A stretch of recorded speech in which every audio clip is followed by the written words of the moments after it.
കടന്നു വന്നിരിക്കുന്ന എല്ലാ പ്രിയപ്പെട്ടവർക്കും യേശുക്രിസ്തുവിൻ്റെ നാമത്തിലുള്ള സ്നേഹവും വന്ദനവും പ്രാരംഭമായിട്ട് അറിയിക്കുന്നു. വിശ്വാസത്തിൻ്റെ പരിശോധന എന്ന വിഷയത്തെക്കുറിച്ചുള്ള പഠനം ഇന്നലെ നാം ആരംഭിക്കുകയുണ്ടായി. പ്രാർത്ഥനയിൽ നിങ്ങൾ എന്നെ ഓർക്കുകയും സഹായിക്കുകയും ചെയ്യുന്നു എന്ന് ഞാൻ പൂർണ്ണമായിട്ട് വിശ്വസിക്കുന്നു. പ്രാരംഭമായി കർത്താവിൻ്റെ നാമത്തിൽ അതിനുള്ള നന്ദി അറിയിക്കുന്നു. വിഷയങ്ങൾ എത്ര ഗംഭീരമായിട്ട് അവതരിപ്പിച്ചാലും എന്തെല്ലാം ഇൻഫർമേഷൻ പാസ് ചെയ്താലും ദൈവാത്മാവിൻ്റെ സഹായവും വ്യാപാരവും ശക്തിയും ഇല്ലെങ്കിൽ ഈ ക്ലാസ്സുകൾ നമുക്ക് ആത്മീയമായി പ്രയോജനപ്പെടുകയില്ല. അതുകൊണ്ട് ആ നിലയിൽ ദൈവാത്മാവിൻ്റെ സഹായം ലഭിച്ച് ശുശ്രൂഷിക്കുവാനും നമ്മുടെയൊക്കെ ജീവിതങ്ങളിൽ ദൈവിക സത്യങ്ങൾ കൂടുതൽ ഗ്രഹിക്കുവാനും അത് മുഖാന്തരം ദൈവത്തോട് കൂടുതൽ അടുക്കുവാനും ദൈവത്തെ കൂടുതൽ സ്നേഹിക്കുവാനും നമ്മുടെ ജീവിതത്തിലെ പരിശോധനകളിൽ തളർന്നു പോകാതെ ധൈര്യത്തോടെ മുന്നോട്ട് പോകുവാനും നമുക്കെല്ലാവർക്കും സാധിക്കണം. ആ നിലയിൽ ദൈവം നമ്മുടെ യോഗങ്ങളെ അനുഗ്രഹിക്കുവാൻ തുടർന്നും നിങ്ങൾ പ്രാർത്ഥിക്കണം എന്ന് ഞാൻ ഒന്നുകൂടെ ഓർപ്പിക്കുക. വിശ്വാസത്തിൻ്റെ പരിശോധന എന്ന് പറയുന്നത് നമ്മുടെ വിശ്വാസത്തിൻ്റെ മാറ്റ് ഉരച്ചു നോക്കുന്ന ഒരു കാര്യമാണ്. അതൊരു ടെസ്റ്റാണ്. ലോഹങ്ങൾ ശരിയായതാണോ ഗുണമുള്ളതാണോ എന്ന് ഉരച്ച് നോക്കുന്നത് പോലെ നമ്മുടെ വിശ്വാസം ശരിയായ വിശ്വാസമാണോ?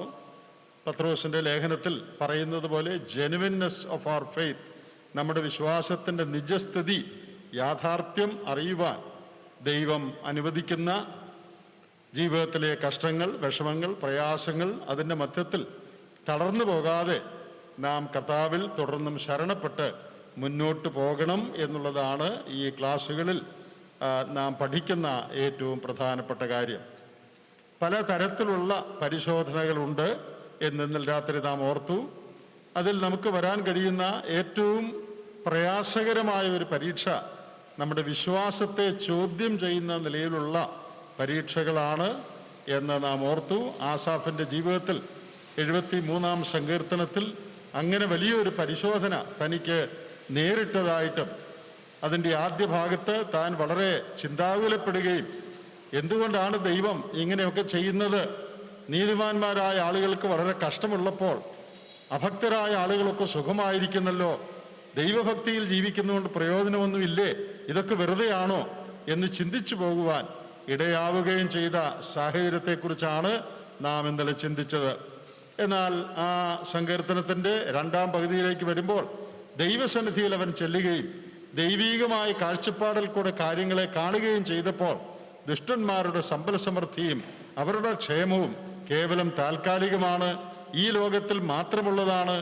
അവർക്ക് ഭൗമികമായ നന്മകൾ ഉണ്ടെങ്കിലും അവർക്ക് സമാധാനമില്ല, അവർക്ക് സന്തോഷമില്ല, അവരുടെ ജീവിതം ശരിയായതല്ല എന്നുള്ള കാഴ്ചപ്പാട് സങ്കീർത്തനക്കാരന് ലഭിച്ചു. അതുമാത്രമല്ല, ദൈവമക്കളെ സംബന്ധിച്ച് ബുദ്ധിമുട്ടുകളും പ്രയാസങ്ങളും ഒക്കെ ഉണ്ടെങ്കിലും ദൈവത്തിൻ്റെ സാന്നിധ്യം അവരോടുകൂടി ഉണ്ട്, ദൈവത്തിൻ്റെ സംരക്ഷണം അവർക്കുണ്ട്, ദൈവമാണ് അവരുടെ ബലം, ദൈവം അവർക്ക് പ്രത്യാശ നൽകുന്നു. ഈ കാര്യങ്ങൾ സങ്കീർത്തനക്കാരന് മനസ്സിലായപ്പോൾ അവൻ തൻ്റെ ചിന്താഗതികളെ തിരുത്തി ആ സങ്കീർത്തനത്തിൻ്റെ ഒടുവിൽ പറയുകയാണ്, ദൈവത്തോട് അടുത്തിരിക്കുന്നത് എനിക്ക് നല്ലത്. സഭാപ്രസംഗിയുടെ പുസ്തകത്തിൽ ഒരു വാക്യമുണ്ട്. ആ വാക്യം പറയുന്നത്, ദുഷ്ടന്മാര് വളരെ ദീർഘായുസ്സോടുകൂടെ ഒക്കെ ഇരുന്നാലും ദൈവത്തെ വാസ്തവമായി സേവിക്കുന്നവർക്ക് നന്മ വരുമെന്ന് ഞാൻ നിശ്ചയമായി അറിയുന്നുവെന്ന് ശലോമോൻ പറയുന്നുണ്ട്. ആസാഫും ആ കൺക്ലൂഷനിൽ തന്നെയാണ് വന്നത്. തൽക്കാലം ഒരു ആശയക്കുഴപ്പമൊക്കെ ഉണ്ടായെങ്കിലും ദൈവത്തിൽ ശരണപ്പെടുന്നവർക്ക് തീർച്ചയായിട്ടും നന്മ വരും, ദൈവം അവരെ കരുതും, അവരെ സഹായിക്കും, അവരോട് കൂടെ ദൈവമുണ്ട്, അവരുടെ വലങ്കൈ ദൈവം പിടിച്ചിരിക്കുകയാണ്. അതുകൊണ്ട് ഒന്നും നിരാശപ്പെടുവാൻ വഴിയില്ല. പിന്നത്തേതിൽ നീ എന്നെ മഹത്വത്തിലേക്ക് കൈക്കൊള്ളും, എൻ്റെ മുമ്പിൽ വലിയൊരു പ്രത്യാശയുണ്ട്, ഭാവിയെ നോക്കി പുഞ്ചിരിക്കുവാൻ എനിക്ക് സാധിക്കും എന്ന് ധൈര്യത്തോട് പറയുന്ന ആസാഫിനെയാണ് നാം കാണുന്നത്. ആസാഫിൻ്റെ കൺക്ലൂഷൻ എന്താണ്? അവൻ എങ്ങനെയാണ് സങ്കീർത്തനം ഉപസംഹരിക്കുന്നത്? ഞാൻ ഒരു കാര്യത്തിൽ ഉറച്ചിരിക്കുകയാണ്, ദൈവത്തോട് അടുത്തിരിക്കുന്നത് എനിക്ക് നല്ലത്. നമ്മുടെ ഈ ക്ലാസ്സുകളൊക്കെ നാം കേൾക്കുമ്പോൾ അതിൻ്റെ ഒടുവിൽ നമുക്കും ഇത് പറയാൻ സാധിക്കണം, ദൈവത്തോടടുത്തിരിക്കുന്നതാണ് നല്ലത്. വിശ്വാസികൾക്ക് കഷ്ടങ്ങളും പ്രയാസങ്ങളും ഒക്കെ ഉണ്ട്, അവിശ്വാസികൾക്ക് ഒരുപക്ഷെ അത്രയും കാണുകയില്ലായിരിക്കാം. എന്നാൽ ദൈവത്തോടടുത്തിരിക്കുന്നതാണ് എനിക്ക് നല്ലത് എന്ന് പറഞ്ഞ് എല്ലാ ദിവസവും ഇവിടുന്ന് പിരിഞ്ഞു പോകുവാൻ, ഈ ക്ലാസ്സുകളുടെ ഒടുവിൽ ആ ഒരു നിശ്ചയത്തിൽ നാം വരുവാൻ ഇടയാകണം. ദൈവം നമ്മെ സഹായിക്കട്ടെ. വിശ്വാസ ജീവിതത്തിൽ ഉണ്ടാകാൻ കഴിയുന്ന ഏറ്റവും ബുദ്ധിമുട്ടുള്ള ഒരു പരിശോധനയാണ് കൺഫ്യൂഷൻ ഓഫ് ഫെയ്ത്ത്. വിശ്വാസത്തെ തന്നെ ചോദ്യം ചെയ്യുന്ന അനുഭവങ്ങൾ. ഇന്നലെ അതാണ് നാം ഓർത്തത്. ഇന്ന് വേദപുസ്തകത്തിലെ തന്നെ ഏറ്റവും ഭയങ്കരമായ പരിശോധനയിൽ കൂടെ കടന്നുപോയ ഒരാളെക്കുറിച്ചാണ് ഞാൻ പറയാനായിട്ട് ആഗ്രഹിക്കുന്നത്. അതാരാണെന്ന് പ്രത്യേകം ഞാൻ പറയേണ്ട, എല്ലാവർക്കും അറിയാം. വേദപുസ്തകത്തിൽ ഏറ്റവും അധികം പരിശോധനയിൽ കൂടെ എല്ലാ നിലയിലുള്ള ശാരീരികവും മാനസികവും സാമ്പത്തികവും എന്ന് വേണ്ട എല്ലാ നിലയിലുള്ള പരിശോധനയിൽ കൂടെയും സഫറിങ്ങിൽ കൂടെ കഷ്ടതകൾ കൂടെ കടന്നുപോയ ഒരാൾ വേദപുസ്തകത്തിലുണ്ട്. അതാരാണെന്ന് ചോദിച്ചാൽ കൊച്ചു കുട്ടികൾക്ക് പോലും ഉത്തരം അറിയാം. അത് ഇയ്യോബാണ്. ഇന്ന് രാത്രി വേദപുസ്തകത്തിലെ ഏറ്റവും കഠിനമായ പരിശോധനയിൽ കൂടെ കടന്നുപോയ ഇയ്യോബിനെ കുറിച്ചുള്ള പുസ്തകത്തിൽ നിന്നുള്ള ചില ആത്മീയ പാഠങ്ങൾ നമുക്ക് കർത്താവിൽ ആശ്രയിച്ച് പഠിക്കാം. ഇയ്യോബിൻ്റെ പുസ്തകത്തെക്കുറിച്ചുള്ള ഒരു മുഴു പഠനമല്ല ഇത്. കാരണം നമ്മുടെ ലക്ഷ്യം അതല്ല. മാത്രമല്ല, ദീർഘമായൊരു പുസ്തകമാണ്. അത് മുഴുവൻ നമുക്ക് അങ്ങനെ പഠിക്കാൻ ചില ദിവസങ്ങൾ കൊണ്ട് പഠിച്ചു തീർക്കാൻ സാധിക്കുകയില്ല. അതുകൊണ്ട് ഇയ്യോബിൻ്റെ പുസ്തകം മുഴുവനായി പഠിക്കാൻ പോകുകയല്ല. എന്നാൽ പരിശോധനകളോടുള്ള ബന്ധത്തിൽ ഇയ്യോബിൻ്റെ ജീവിതത്തെ നാം ഒന്ന് വിശകലനം ചെയ്യുകയും അതിൻ്റെ മധ്യത്തിൽ അവനെടുത്ത നിലപാടെന്താണ്, അവനെടുത്ത ശരിയായ നിലപാടെന്താണ്, അവനെടുത്ത തെറ്റായ നിലപാടെന്താണ്, ദൈവം അതിൽ കൂടെ അവനെ എന്താണ് പഠിപ്പിച്ചത്, നമുക്ക് ദൈവാത്മാവിൻ്റെ പ്രേരണയാൽ ദൈവവിശ്വാസീയമായ തിരുവെഴുത്ത് എന്ന നിലയ്ക്ക് ഇയ്യോബിൻ്റെ പുസ്തകം നമുക്ക് നൽകുന്ന പാഠങ്ങൾ എന്തൊക്കെയാണ്, അതാണ് ഇന്ന് രാത്രി ചുരുക്കമായിട്ട് ചിന്തിക്കാനായിട്ട് നാം മുതിരുന്നത്. പടിപടിയായിട്ട് കാര്യങ്ങൾ മനസ്സിലാക്കാനുള്ള സൗകര്യത്തിന് വേണ്ടി പടിപടിയായിട്ട് നമുക്ക് മുൻപോട്ട് പോകാം എന്ന് വിചാരിക്കുന്നു. ആദ്യമായിട്ട് ഞാൻ പറയാൻ ആഗ്രഹിക്കുന്ന കാര്യം, ഇയ്യോബ് വളരെ ഭക്തനായ ഒരു മനുഷ്യനായിരുന്നു. ദൈവമക്കൾക്ക് ഭക്തന്മാർക്കുണ്ടാകുന്ന പരിശോധനയാണല്ലോ നമ്മുടെ പഠന വിഷയം തന്നെ. അനാത്മീയരായി നടക്കുന്നവർക്കുണ്ടാകുന്ന ബുദ്ധിമുട്ടുകളെ കുറിച്ചല്ല നമ്മളിപ്പോൾ പഠിച്ചുകൊണ്ടിരിക്കുന്നത്. നമ്മുടെ പഠന വിഷയം തന്നെ ഭക്തിയായി ജീവിക്കുന്ന അല്ലെങ്കിൽ ദൈവമക്കളെ സംബന്ധിച്ച് അവരുടെ ജീവിതത്തിൽ വരുന്ന പരിശോധന. അതാണ് നമ്മുടെ ക്ലാസിൻ്റെ വിഷയം. അതിന് ഏറ്റവും പറ്റിയ ഒരാളാണ് ഇയ്യോബ്. കാരണം അതുപോലെ ഭക്തിയായി ജീവിച്ച ഒരു മനുഷ്യനാണ് ഇയ്യോബ്. ഇയ്യോബിനെ കുറിച്ച് പറഞ്ഞിരിക്കുന്ന ചില വാക്യങ്ങൾ അവിടുന്ന് ഇവിടുന്ന് ഒക്കെ നമുക്കൊന്ന് വായിക്കാം. അതിൻ്റെ 1-ാം അധ്യായത്തിലേക്ക് വരിക. ഇയ്യോബിൻ്റെ പുസ്തകം 1-ാം അധ്യായം, അതിൻ്റെ 1-ാമത്തെ വാക്യം നമുക്ക് ആദ്യം വായിക്കാം. ഇയ്യോബ് 1:1, job chapter 1 and verse 1. Uz ദേശത്ത് ഇയ്യോബ് എന്നു പേരുള്ള ഒരു പുരുഷനുണ്ടായിരുന്നു. അവൻ നിഷ്കളങ്കനും നേരുള്ളവനും ദൈവഭക്തനും ദോഷം വിട്ടകലുന്നവനും ആയിരുന്നു. നമുക്കെല്ലാവർക്കും തന്നെ കാണാതെ അറിയാവുന്ന ഒരു വാചകമാണിത്. ഇയ്യോബിനെ കുറിച്ച് പറഞ്ഞിരിക്കുകയാണ്, നിഷ്കളങ്കനും നേരുള്ളവനും ദൈവഭക്തനും ദോഷം വിട്ടകലുന്നവനുമായിരുന്നു. ഈ വാക്യത്തിന് വളരെ വലിയൊരു പ്രാധാന്യമുണ്ട്. അതെന്താണെന്നറിയാമോ? വേദപുസ്തകത്തിൽ എഴുതപ്പെട്ട ആദ്യത്തെ പുസ്തകം ഇയ്യോബിൻ്റെ പുസ്തകമാണെന്നാണ് പൊതുവെ വിചാരിക്കപ്പെടുന്നത്. ഇയ്യോബ് ജീവിച്ചിരുന്ന കാലയളവ് ഏതാണ് എന്നുള്ളതിനെക്കുറിച്ച് ഖണ്ഡിതമായി പറയാൻ നിവൃത്തിയില്ല. അനേക കാരണങ്ങളാൽ ഇയ്യോബിൻ്റെ പുസ്തകത്തിൽ ഉപയോഗിച്ചിരിക്കുന്ന ഭാഷ, അവിടെ പറഞ്ഞിരിക്കുന്ന കാര്യങ്ങൾ, അവിടുത്തെ ഭാഷാ പ്രയോഗങ്ങൾ, അവിടെ റെഫർ ചെയ്തിരിക്കുന്ന കാര്യങ്ങൾ, ഇങ്ങനെ അനേക കാരണങ്ങൾ വെച്ച് പണ്ഡിതന്മാരായ ആളുകൾ ഈ വിഷയങ്ങൾ പഠിച്ചിട്ട് അവരിൽ നല്ലൊരു ഭാഗം അഭിപ്രായപ്പെടുന്നതും ഏകദേശം അബ്രഹാമിൻ്റെ ഒക്കെ കാലത്ത്, പിതാക്കന്മാരുടെ കാലത്ത് ജീവിച്ചിരുന്ന ആളാണ് ഇയ്യോബ് എന്ന. ന്യായപ്രമാണമോ ഇസ്രയേലോ ഒന്നും ഇയ്യോബിൻ്റെ പുസ്തകത്തിലില്ല. അപ്പോൾ അതിനൊക്കെ മുമ്പ് ജീവിച്ചിരുന്ന, മോശയാണല്ലോ ആദ്യത്തെ പുസ്തകങ്ങൾ എഴുതിയത്, മോശയ്ക്കും ഒക്കെ വളരെ മുൻപ് ജീവിച്ചിരുന്ന ഒരാളായിരുന്നു ഇയ്യോബ്. 1900 BC, 1700 BC അതിനിടയ്ക്കായിരിക്കണം ഇയ്യോബ് ജീവിച്ചത് എന്ന് പൊതുവെ വിചാരിക്കപ്പെടുന്നു. ഇത് 100% ഖണ്ഡിതമായി ഞാൻ പറയല്ല. ആർക്കെങ്കിലും വ്യത്യാസമുള്ള അഭിപ്രായം കണ്ടേക്കാം, അതിനകത്ത് തെറ്റൊന്നുമില്ല.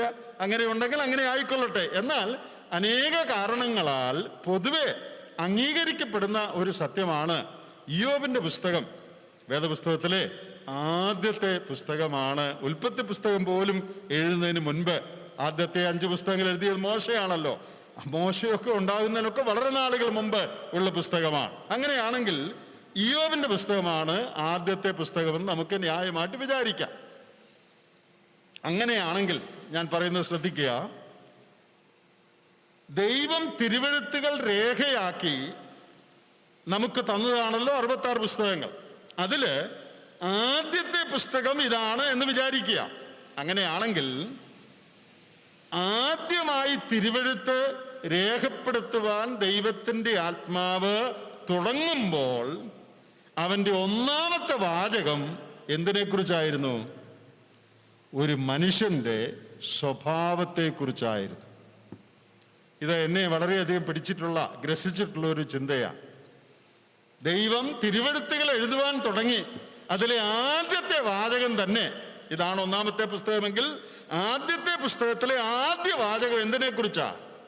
ഒരു മനുഷ്യന്റെ സ്വഭാവത്തെക്കുറിച്ചാ, ഒരു മനുഷ്യന്റെ ദൈവഭക്തിയെക്കുറിച്ചാ.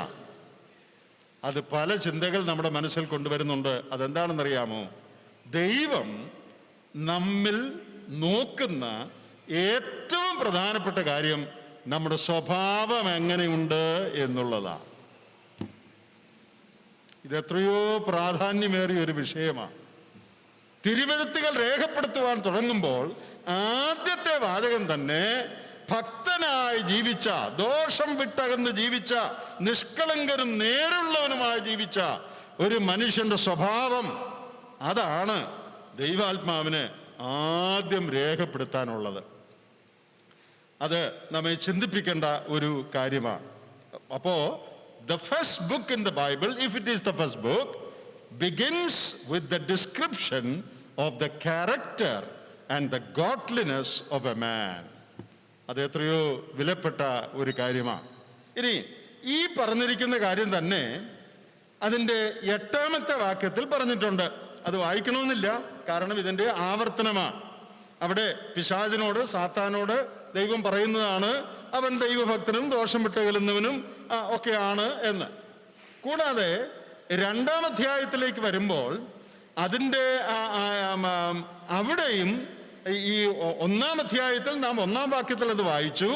പിന്നെ താഴോട്ട് നാം വായിച്ചു വരുമ്പോൾ 2ാം അധ്യായത്തിൻ്റെ 3ഉം 4ഉം വാക്യങ്ങൾ വായിക്കുമ്പോൾ അവിടെയും ഈ കാര്യം നാം വീണ്ടും വായിക്കുക.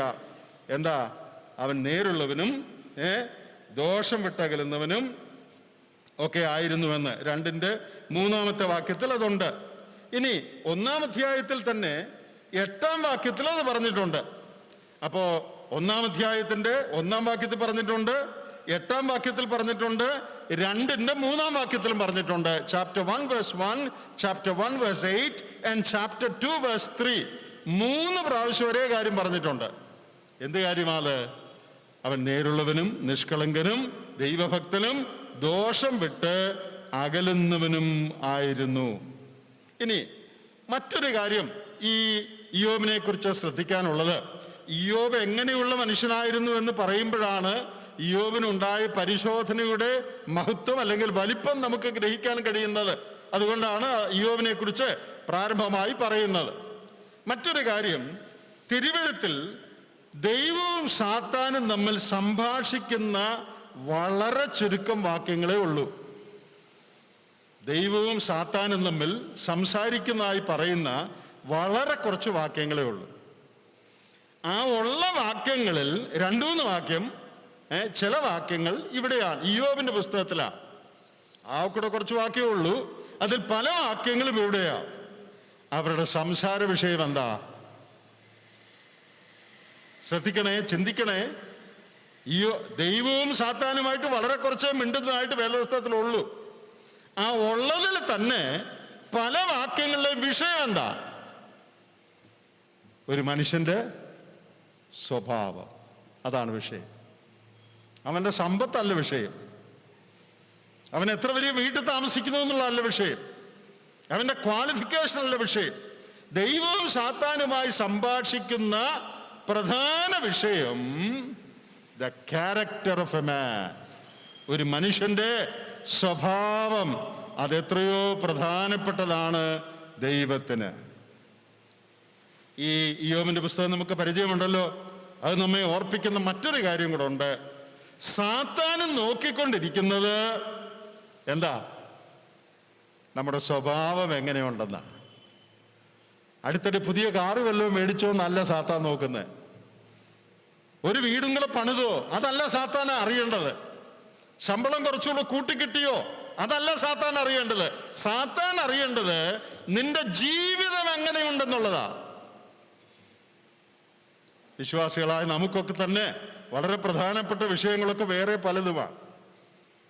വിസ കിട്ടിയോ, കാശ് കിട്ടിയോ, കല്യാണം നടന്നോ, ശമ്പളം കൂടിയോ, വേറെ വണ്ടി മേടിച്ചോ, ഇതൊക്കെ ഇതിനകത്തൊന്നും കുഴപ്പമുള്ള കാര്യങ്ങളല്ല. എന്നാൽ നമ്മിൽ പലരുടെയും പ്രധാന ചിന്താ വിഷയവും സംസാര വിഷയവും അതാണ്.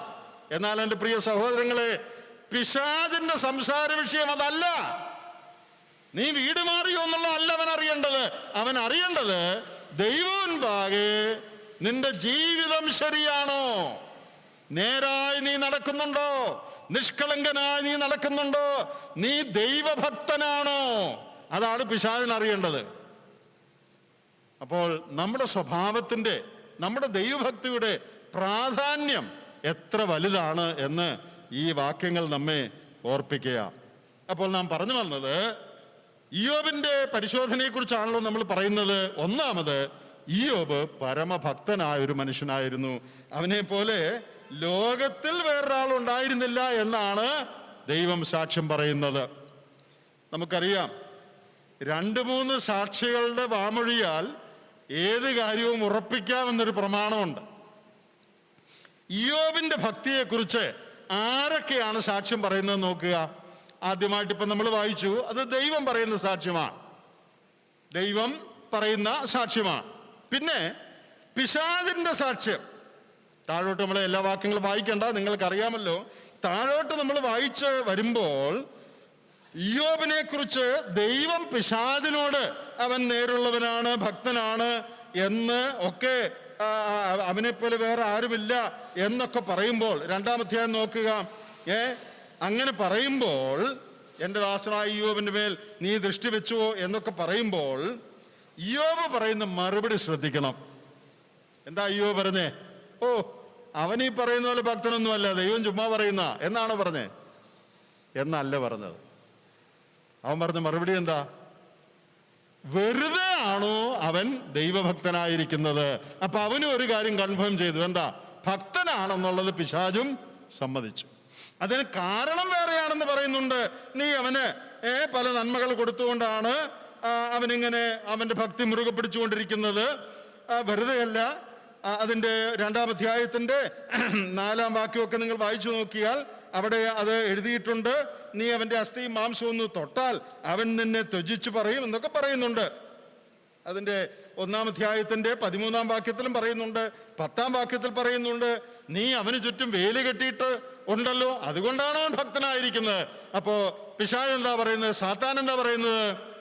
ഓ, അവൻ ഭക്തനൊന്നുമല്ല, അവൻ കള്ളഭക്തനാ എന്ന് പറഞ്ഞോ? എന്ന് പറഞ്ഞില്ല. അവൻ ഭക്തനാണെന്ന് തന്നെയാണ് സാത്താനും പറയുന്നത്. അതിന് വേറൊരു കാരണമുണ്ടെന്ന് അവൻ പറഞ്ഞു തന്നേ ഉള്ളൂ. അപ്പോ ദൈവം പറഞ്ഞു, പിന്നെ അത് ആര് കൺഫേം ചെയ്തു? അത് സാത്താൻ കൺഫേം ചെയ്തു. നേരാ കേട്ടോ പറഞ്ഞത്, അവൻ ഭക്തനാ. ഇനി 3-ാമത് വേറൊരാളത് കൺഫേം ചെയ്യുന്നുണ്ട്. ഒരാളുടെ ദൈവഭക്തി ഏറ്റവും അധികം സ്വഭാവം കൺഫേം ചെയ്യാൻ യോഗ്യതയുള്ള ആളാരാ? എൻ്റെ നിങ്ങളുടെയൊക്കെ നമ്മുടെയൊക്കെ ദൈവഭക്തി കൺഫേം ചെയ്യാൻ, ഉറപ്പിക്കാൻ ഏറ്റവും യോഗ്യതയുള്ള ആരാ? സഭാമൂപ്പനാണോ? അല്ല, പുള്ളി ആഴ്ചയിൽ ഒന്നേ കാണുന്നുള്ളൂ, പുള്ളിക്കൊന്നും അറിയാമല്ല ചിലപ്പോൾ, അല്ലേ?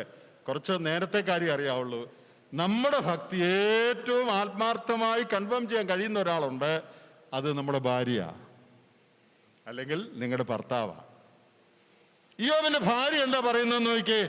ഓ, ഇവൻ വെറും കള്ളനാ, വെറും കപടഭക്തിയാ, യോഗത്തിന് വരുമ്പോൾ ആത്മീയത്തെ ഉള്ളൂ എന്നാണോ ഇയ്യോബിന്റെ ഭാര്യ പറഞ്ഞത്? അങ്ങനെയല്ല ഇയ്യോബിന്റെ ഭാര്യ പറഞ്ഞത്. ഇവൻ ഭക്തനാണെന്ന് തന്നെയാണ് അവൾ പറയുന്നത്. 2-ാം അധ്യായത്തിന്റെ 9-ാമത്തെ വാക്യം, നീ ഇനിയും നിന്റെ ഭക്തി മുറുകെ പിടിച്ചുകൊണ്ടിരിക്കുന്നുവോ? ആ ചോദ്യത്തിന്റെ അർത്ഥം എന്താ? ഇത്രയും കഷ്ടവും പ്രയാസവും എല്ലാം വന്നിട്ടും, ദൈവം ഇത്രയും ബുദ്ധിമുട്ടൊക്കെ നിനക്ക് തന്നിട്ടും ഇപ്പോഴും നീ ഭക്തി മുറുകെ പിടിച്ചോണ്ടിരിക്കുകയാണോ? അപ്പൊ അവള് പറയുന്നത് എന്താ? ഇവൻ ഭക്തനാണ്, ഇനിയെങ്കിലും ആ ഭക്തി ഒന്ന് വിടുന്ന അവള് പറയുന്നു, അല്ലാതെ ഭക്തനല്ലെന്നല്ല. എൻ്റെ പ്രിയപ്പെട്ടവരെ, ദൈവം അത് പറഞ്ഞു, സാത്താൻ അത് പറഞ്ഞു, ഇയ്യോബിന്റെ ഭാര്യയും അത് തന്നെ പറഞ്ഞു. 3 പേരും ഒരേ കാര്യം കൺഫേം ചെയ്തു. അപ്പോൾ ഇയ്യോബ് ഭക്തൻ തന്നെയാണ്. ഇനി ഇയ്യോബിന്റെ പുസ്തകം നിങ്ങൾ വായിക്കുമ്പോൾ പലവട്ടം ഇയ്യോബിനെ ദൈവം മൈ സെർവൻ, എൻ്റെ ദാസൻ എന്ന് പറയുന്നുണ്ട്. എല്ലാം വായിക്കണ്ട. 1:8 പറഞ്ഞിട്ടുണ്ട്, 2:3 പറഞ്ഞിട്ടുണ്ട്, പിന്നെ 42-7, 8 വാക്യങ്ങളിലും പറഞ്ഞിട്ടുണ്ട്. 1:8, 2:3, 42-7, 8. സമയം കിട്ടുമ്പോൾ നിങ്ങൾ നോട്ട് ചെയ്തിട്ട് വായിച്ചു നോക്കിയാൽ മതി. അവിടെ എല്ലാം ദൈവം പറയുന്നത് എൻ്റെ ദാസൻ, എൻ്റെ ദാസൻ. അപ്പൊ ഇയ്യോബിനെ ദൈവം വിളിക്കുന്ന പേര് എൻ്റെ ദാസൻ എന്നാണ്. അതും അവൻ ദൈവത്തിന് പ്രസാദകരമായ ജീവിതം നയിച്ചവനാണ് എന്ന് തെളിയിക്കുകയാണ്. ഇനി ഇയ്യോബിന്റെ കാലം കഴിഞ്ഞ് 100 വർഷം കഴിഞ്ഞപ്പോൾ ഒരു ദിവസം ദൈവം ഇയ്യോബിനെ കുറിച്ചൊരു കാര്യം പറഞ്ഞു. നിങ്ങൾ ശ്രദ്ധിച്ചിട്ടുണ്ടോ? ചിലർ ശ്രദ്ധിച്ചു കാണും, ചിലർ ശ്രദ്ധിച്ചു കാണുകയല്ല. ഇയ്യോബിന്റെ കാലം കഴിഞ്ഞ് വളരെ വർഷങ്ങൾ കഴിഞ്ഞപ്പോ ദൈവം ഇയ്യോബിനെ കുറിച്ചൊരു കാര്യം പറഞ്ഞിട്ടുണ്ട്. നമുക്കതൊന്ന് വായിച്ചു നോക്കാം. ബ്രദറെ, എസെക്കിയേൽ പ്രവചനം ഒന്ന് എടുത്താട്ടെ. 14-ാം അധ്യായം, എസെക്കിയേൽ പ്രവചനം 14-ാം അധ്യായം, അതിന്റെ 14-ഉം 20-ഉം വാക്യങ്ങൾ വായിക്കാം. എസെക്കിയേൽ 14-ന്റെ 14-ഉം 20-ഉം വാക്യങ്ങൾ. നോഹ, ദാനിയേൽ, ഇയ്യോബ് എന്നീ 3 പുരുഷന്മാർ അതിലുണ്ടായിരുന്നാലും അവർ തങ്ങളുടെ നീതിയാൽ സ്വന്തം ജീവനെ മാത്രമേ രക്ഷിക്കുകയുള്ളൂ എന്ന് യഹോവയായ കർത്താവിന്റെ അരുളപ്പാട്. 20-ാം വാക്യം, നോഹയും ദാനിയേലും ഇയ്യോബും അതിലുണ്ടായിരുന്നാലും എന്നാണ് അവർ പുത്രനെയോ പുത്രിയെയോ രക്ഷിക്കാതെ തങ്ങളുടെ നീതിയാൽ സ്വന്തം ജീവനെ മാത്രമേ രക്ഷിക്കുകയുള്ളൂ എന്ന് യഹോവയായ കർത്താവിന്റെ അരുളപ്പാട്. നോക്കുക, യെഹെസ്കേൽ പ്രവചനം 14-ാം അധ്യായത്തിൽ ഇയ്യോബിന്റെ കാലം കഴിഞ്ഞ് 100 വർഷങ്ങൾ കഴിഞ്ഞ് വേറൊരു കോണ്ടെക്സ്റ്റിൽ, ഒരു സന്ദർഭത്തിൽ ദൈവം പറയാണ്, ഈ 3 നീതിമാന്മാരുണ്ടെങ്കിലും അവരുടെ നീതി കൊണ്ട് അവർക്കുമേ ഗുണമുള്ളൂ, നിങ്ങൾക്ക് ഗുണമില്ല എന്ന് ദൈവജനത്തോട് പറയുകയാണ്. ആ 3 പേരുടെ പേര് നോക്കണേ. നോഹ, ഇയ്യോബ്, ദാനിയേൽ. അപ്പോൾ ഇയ്യോബിന്റെ കാലം കഴിഞ്ഞ് 100 കണക്കിന് വർഷം കഴിഞ്ഞ് ദൈവം പറയാണ് അവൻ നീതിമാനാണ്. ഇതെപ്പോഴാ പറയുന്നത്? ദാനിയേലിന്റെ കാലത്താണ് ഇത് പറയുന്നത്. ഒരു കാര്യം ഞാൻ സന്ദർഭവശാൽ, നമ്മുടെ വിഷയമല്ലെങ്കിലും ഒന്ന് എടുത്തു പറയുകയാണ്. ഇത് ദാനിയേലിനെ കുറിച്ച് പറയുമ്പോൾ ദാനിയേൽ ജീവിച്ചിരിപ്പുണ്ട്. ദാനിയേൽ ജീവിച്ചിരിക്കുന്ന കാലത്താണ് ദാനിയേൽ ഭക്തനും നീതിമാനുമാണെന്ന് ദൈവം പറയുന്നത്. അത് ഞാൻ സന്ദർഭവശാലൊന്ന് ഓർപ്പിച്ചെന്നേ ഉള്ളൂ. അത് എത്രയോ വലിയ കാര്യമാണ്. സാധാരണ എല്ലാവരും മരിച്ചു കഴിഞ്ഞ ആള് ഭക്തനായിരുന്നെന്ന് പറയാറുള്ളൂ. എന്നാൽ ദാനിയേലിനെ കുറിച്ച് അവൻ ജീവിച്ചിരിക്കുന്ന കാലത്ത് തന്നെ ദൈവം പറയുകയാണ് അവൻ നീതിമാനായിരുന്നു. ഇതിനേക്കാൾ അധികം എന്ത് സാക്ഷ്യമാണ് ഒരു മനുഷ്യനെ കുറിച്ച് വേണ്ടത്? ഇനി ഇയ്യോബിന്റെ പുസ്തകം നിങ്ങൾ വായിച്ചു നോക്കുമ്പോൾ, സമയം ലാഭിക്കാനായിട്ട് ചില വാക്യങ്ങൾ ഞാൻ പറയുന്നേ ഉള്ളൂ, എല്ലാം വായിച്ചാൽ നമുക്ക് സമയം പോവും. അത് നിങ്ങൾ പിന്നീട് വായിച്ചാൽ മതി. ഇയ്യോബിന്റെ ജീവിതത്തിൽ അവൻ എന്തുമാത്രം നീതി പുലർത്തിയിരുന്നു, പാവങ്ങളെ എന്തുമാത്രം കരുതിയിരുന്നു, എന്തുമാത്രം ആവശ്യക്കാരെ തുണച്ചിരുന്നു എന്ന് പലവട്ടം പറഞ്ഞിട്ടുണ്ട്. 29-ാം അധ്യായത്തിന്റെ 12 മുതൽ 17 വരെയുള്ള വാക്യങ്ങൾ, 31-ാം അധ്യായത്തിന്റെ 16 മുതൽ 21 വരെയുള്ള വാക്യങ്ങൾ നിങ്ങളൊന്ന് വായിച്ചു നോക്കണം. Chapter 29 versus 12 to 17, chapter 31 versus 16 to 21. ഈ ഭാഗങ്ങളൊക്കെ വായിച്ചു നോക്കിയാൽ ഇയ്യോബ് വെറുതെ പറയുന്നതല്ല, അവൻ വാസ്തവത്തിൽ ദരിദ്രരെ, പാവപ്പെട്ടവരെ, വിധവമാരെ, മുടന്തരെ, കുരുടരെ എങ്ങനെ കരുതി, അവരെ എങ്ങനെ സഹായിച്ചു എന്ന് പറയുന്നുണ്ട്. അപ്പോൾ എല്ലാ നിലയിൽ നോക്കിയാലും വളരെ ഭക്തനായൊരു മനുഷ്യനായിരുന്നു ഇയ്യോബ്. ഇയ്യോബിൻ്റെ ഭാര്യയുടെ കാര്യം ഞാൻ മുമ്പേ പറഞ്ഞല്ലോ. ആ കൂട്ടത്തിൽ ഒരു കാര്യം കൂടെ ഒന്ന് ചേർത്ത് പറഞ്ഞോട്ടെ. ഇയ്യോബിൻ്റെ ആടുമാടുകളും കഴുതകളും എല്ലാം കൊല്ലപ്പെട്ടു, മക്കളും എല്ലാം മരിച്ചു. ഭാര്യ എന്താ മരിക്കാഞ്ഞേ? എല്ലാവരെയും കൊന്നു. പക്ഷേ സാത്താനാണത് വരുത്തത് നമുക്കറിയാം. പക്ഷെ ഭാര്യയെ മാത്രം കൊന്നില്ല. ഭാര്യയെ സ്പെയർ ചെയ്തു. ഞാൻ വിചാരിക്കുന്നു ഭാര്യയെ സ്പെയർ ചെയ്ത ഒരു ഉദ്ദേശത്തിലാണ്, വെറുതെ അല്ല. സാത്താൻ മണ്ടനൊന്നുമല്ല. അവൻ എന്തിനാ ഭാര്യയെ സ്പെയർ ചെയ്ത്? അറ്റ കൈയായിട്ട് ഇനി ആര് വഴി വേണം ഇവനെ പിടിക്കാൻ? ഭാര്യ വഴി വേണം പിടിക്കാൻ. അതിനൊരു ശ്രമവും നടത്തി. നീ ഇനിയെങ്കിലും ഈ ഭക്തി ഒന്ന് വിട്ടുകള എന്ന് പറയാൻ ഈ ഭാര്യയെ അവന് ശേഷിപ്പിച്ചു. ബാക്കി എല്ലാവരും മരിച്ചുപോയി, പക്ഷെ ഭാര്യ മരിക്കാൻ അനുവദിച്ചില്ല. ഭാര്യയുടെ മരണത്തിന് ഇടയാക്കിയില്ല. ആ ഭാര്യ തുടർന്നും ജീവിച്ചിരിക്കാൻ ഇടയാക്കി. അവളെ ഇയ്യോബിൻ്റെ ഭക്തിയിൽ നിന്ന് പിന്തിരിപ്പിക്കുവാൻ ഉപയോഗിക്കാനായിട്ടായിരിക്കണം എന്ന് ഞാൻ ഇങ്ങനെ ചിന്തിക്കുക. ആകട്ടെ, നമുക്ക് ആ ഭാഗം വിടാം. അപ്പോൾ നാം പറഞ്ഞു വന്നത് ഇയ്യോബ് ഏറ്റവും ഭക്തനായ മനുഷ്യനായിരുന്നു. ഇയ്യോബിൻ്റെ ഭക്തി തെളിയിക്കുന്ന വേറെ ചില കാര്യങ്ങളും തിരുവെഴുത്തിലുണ്ട്. അവൻ്റെ കുടുംബജീവിതത്തെക്കുറിച്ചുള്ള പരാമർശം എൻ്റെ 4-5 വാക്യങ്ങളിലുണ്ട്. അവിടെ നാം വായിക്കുന്നുണ്ട്, ഇയ്യോബിൻ്റെ മക്കളെല്ലാവരും കൂടെ ഒരുമിച്ചൊക്കെ കുടുംബം 5-ാം വാക്യത്തിൽ അവർ പാപം ചെയ്ത് ദൈവത്തെ ഹൃദയം കൊണ്ട് ത്യജിച്ചു പോയി കാണും, ത്യജിച്ചു പോയിരിക്കുമെന്ന് പറഞ്ഞ് അതിന് ശുദ്ധീകരണവും പ്രതിവിധിയൊക്കെ നടത്തിയെന്ന്. ഇയ്യോബിൻ്റെ മക്കളെല്ലാം തെറ്റിപ്പോയതിന് ഇയ്യോബ് പ്രായശ്ചിത്തം കഴിച്ച നല്ല വാക്യം. പിന്നെന്താ? അവർ കൂടുമ്പോൾ കളിയും തമാശയും ഒക്കെ പറഞ്ഞ് സന്തോഷിക്കുമ്പോൾ ദൈവത്തിന് പ്രസാദകരമല്ലാത്ത കാര്യങ്ങൾ അവരുടെ ഹൃദയത്തിൽ വന്ന് ഹൃദയം കൊണ്ട് ദൈവത്തെ ത്യജിച്ചു കാണുമായിരിക്കും എന്ന് പറഞ്ഞ് അതിന് പ്രതിവിധി ചെയ്യുന്ന ആളാണ് ഇയ്യോബ്. അപ്പൊ തൻ്റെ കുടുംബത്തെ എങ്ങനെ കരുതിയിരുന്നു. പിള്ളേരെല്ലാം തോന്നിയ പോലെ നടക്കുന്നതിന് ഇയ്യോബ് പ്രാർത്ഥിച്ച നല്ല വാക്യം. പിന്നെ അവരുടെ ഭാഗത്ത് അവരുടെ ഹൃദയത്തിൽ തെറ്റ് വന്നുപോയി കാണുമായിരിക്കും എന്ന് പറഞ്ഞ് അതിന് പ്രതിവിധി വരുത്തുന്ന ഇയ്യോബ്. ഒരു ദിവസമല്ല, ഇങ്ങനെ ഇയ്യോബ് എപ്പോഴും ചെയ്തു പോന്നു എന്നാണ് 1-5 പറയുന്നത്. പ്രിയപ്പെട്ടവരെ, ഏറ്റവും ഭക്തനായി ജീവിച്ച ഒരു മനുഷ്യൻ. ഇനി അടുത്തായിട്ട് നമുക്ക് പറയാനുള്ളത്, അവൻ്റെ ജീവിതത്തിൽ വലിയ പരിശോധന തുടങ്ങുകയാണ്. അതാണല്ലോ നമ്മുടെ വിഷയം. അവൻ്റെ ജീവിതത്തിലുണ്ടായ പരിശോധന എന്ന് പറയുന്നത് സാത്താനോട് ബന്ധപ്പെട്ടതാണ്. നാം 1-ാം അധ്യായത്തിൽ അത് വായിക്കുന്നുണ്ട്. ഇയ്യോബ് ദൈവഭക്തനാണെന്ന് ദൈവം തന്നെ പറഞ്ഞപ്പോൾ സാത്താൻ പറയുകയാണ്, അവൻ വെറുതെയാണോ ദൈവഭക്തനായിരിക്കുന്നത്? അതിൻ്റെ 10-ാം വാക്യത്തിൽ, നീ അവനും അവൻ്റെ വീട്ടിനും അവനുള്ള സകലത്തിനും ചുറ്റും വേല കെട്ടിയിട്ടില്ലയോ? നീ അവൻ്റെ പ്രവൃത്തിയെ അനുഗ്രഹിച്ചിരിക്കുന്നു, അവൻ്റെ മൃഗസമ്പത്ത് ദേശത്ത് പെരുകിയിരിക്കുന്നു. തൃക്കൈ നീട്ടി അവനുള്ളതൊക്കെ ഒന്ന് തൊടുക, അവൻ നിന്നെ മുഖത്ത് നോക്കി ത്യജിച്ചു പറയുമെന്ന് പറഞ്ഞു. ഇയ്യോബിൻ്റെ പരിശോധന തുടങ്ങുക. എങ്ങനെയാണ് തുടങ്ങുന്നത്? ഇയ്യോബ് ഭക്തനാണെന്ന് പറഞ്ഞപ്പോൾ സാത്താൻ പറയാണ്, ഇയ്യോബ് വെറുതെ അല്ല ഭക്തനായിരിക്കുന്നത്. നീ അവന് സകല നന്മകളും അനുഗ്രഹങ്ങളും കൊടുത്തിരിക്കുക. അതിന് പകരമായിട്ട് അവൻ നിന്നെ സേവിക്കുകയും ആരാധിക്കുകയുമാണ്. നമ്മുടെ ഇന്നത്തെ ഭാഷയിൽ പറഞ്ഞാൽ സാത്താൻ പറയുന്നത് വർഷിപ്പ് ഫോർ ഡോളർ. നീ ഡോളർ കൊടുക്കുന്നുണ്ട്, ഇടയ്ക്കിടയ്ക്ക് കൈമടക്ക് കൊടുക്കുന്നുണ്ട്, അതിന് പകരമായിട്ട് അവൻ നിന്നെ വണങ്ങുന്നുണ്ട്. ഇതിനകത്ത് ഇത്ര വലിയ കാര്യം എന്താ? ഇതാരാ ചെയ്യാത്തത്? ഞാൻ ഒരാളെ എപ്പോഴും സഹായിച്ചുകൊണ്ടിരുന്നാൽ അയാൾ എപ്പോഴും എൻ്റെ സേവകനായിട്ടിരിക്കും. അതിനകത്ത് ഇത്ര പുകഴാൻ എന്താ എന്നാണ് പിശാച് പറയുന്നത്. നോക്കുക, എത്ര ഗൗരവതരമായ ഒരു ആരോപണമാണ്. The only way for God to get people to worship him is to give them money. ദൈവത്തെ ആരാധിക്കാനായിട്ടുള്ള ആളെ കിട്ടണമെങ്കിൽ അതിനൊരു മാർഗമുണ്ട്.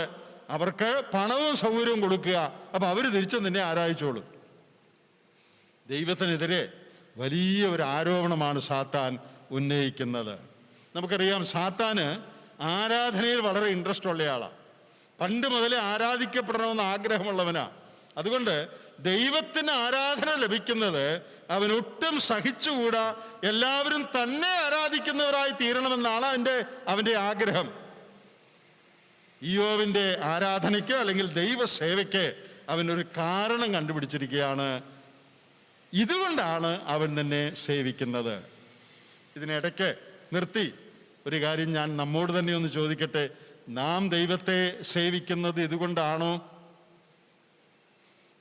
നമുക്ക് ദൈവം പണം തരുന്നതുകൊണ്ടാണോ? ദൈവത്തെ നാം സേവിക്കുന്നത് ദൈവം ദൈവമായിരിക്കുന്നു എന്നുള്ളതിൻ്റെ അടിസ്ഥാനത്തിലാണോ? അവൻ ദൈവമാണെന്നുള്ളതിൻ്റെ അടിസ്ഥാനത്തിലാണോ അവനെ നാം ആരാധിക്കുകയും മഹത്വപ്പെടുത്തുകയും ചെയ്യുന്നത്? അതോ അവൻ ഇടയ്ക്കിടയ്ക്ക് നമുക്ക് വല്ലതും തരുന്നുണ്ട് എന്നുള്ളതിൻ്റെ അടിസ്ഥാനത്തിലാണോ? ഇയ്യോബിന്റെ ഭാര്യ ദൈവത്തെ സേവിച്ചിരുന്നത് എന്തിനു വേണ്ടിയാണെന്ന് അവളുടെ വാക്കുകളിൽ തെളിയുന്നുണ്ട്. എന്താ? ഇത്രയും കഷ്ടപ്പാടൊക്കെ വരുത്തിയിട്ടും നീ ഇനിയും ദൈവത്തെ സേവിക്കുകയാണോ? അപ്പൊ അവളുടെ വാക്കിന്റെ ധ്വനി എന്താ? ദൈവം നമുക്ക് നന്മ ചെയ്തുകൊണ്ടിരിക്കുന്ന കാലത്തൊക്കെ ദൈവത്തെ സേവിക്കണം. എന്നാൽ ദൈവം ഇത്ര വലിയ ബുദ്ധിമുട്ട് നമുക്ക് വരുത്തിയ ആ കാരണത്താൽ ഈ സാഹചര്യത്തിൽ എന്തിനാണ് ദൈവത്തെ സേവിക്കുന്നത്? അങ്ങനെയുള്ള അനേക ആളുകൾ ലോകത്തിലുണ്ട്. അവർ ദൈവത്തെ സേവിക്കുന്നുണ്ട്, പക്ഷേ അതിൻ്റെ കാരണം ദൈവത്തിൽ നിന്ന് കിട്ടുന്ന രോഗശാന്തി, ദൈവത്തിൽ നിന്ന് കിട്ടുന്ന പണം, ദൈവത്തിൽ നിന്ന് കിട്ടുന്ന സൗകര്യങ്ങൾ, അതിൻ്റെ പേരിലാണ് ദൈവത്തെ സേവിക്കുന്നത്. എന്നാൽ ഇയ്യോബ് ദൈവത്തെ സേവിച്ചത് എന്തുകൊണ്ടാ? നമുക്കറിയാം, ഇയ്യോബിന്റെ ഭൗതിക നന്മകളെല്ലാം നഷ്ടപ്പെട്ട് മക്കളെല്ലാം മരിച്ചപ്പോഴും ഇയ്യോബ് പറഞ്ഞത് യഹോവ തന്നു, യഹോവ എടുത്തു, യഹോവയുടെ നാമം വാഴ്ത്തപ്പെടുമാറാകട്ടെ. 13-ാം അധ്യായത്തിൽ ഇയ്യോബ് പറയുന്നുണ്ട്, ഇയ്യോബിന്റെ പുസ്തകം 13-ാം അധ്യായത്തിൽ, അവൻ എന്നെ കൊന്നാലും ഞാൻ അവനായി കാത്തിരിക്കും. അപ്പോൾ ഇയ്യോബും ഭാര്യയും തമ്മിലുള്ള വ്യത്യാസം ഇതാ. ഇയ്യോബിന്റെ ഭാര്യ ദൈവത്തെ സേവിക്കുന്നത് ദൈവ അനുഗ്രഹങ്ങൾ തരുന്നതുകൊണ്ടാണ്, പിശാച് പറഞ്ഞ പോലെ. എന്നാൽ ഇയ്യോബ് ദൈവത്തെ സേവിക്കുന്നത് അനുഗ്രഹങ്ങൾ കിട്ടുന്നതുകൊണ്ടല്ല. He worship God for who God is, not for what he gives. ഈ ദൈവം എന്തെല്ലാം തരുന്നു എന്നുള്ളതിൻ്റെ അടിസ്ഥാനത്തിലല്ല, അനുഗ്രഹങ്ങളുടെ അടിസ്ഥാനത്തിലല്ല.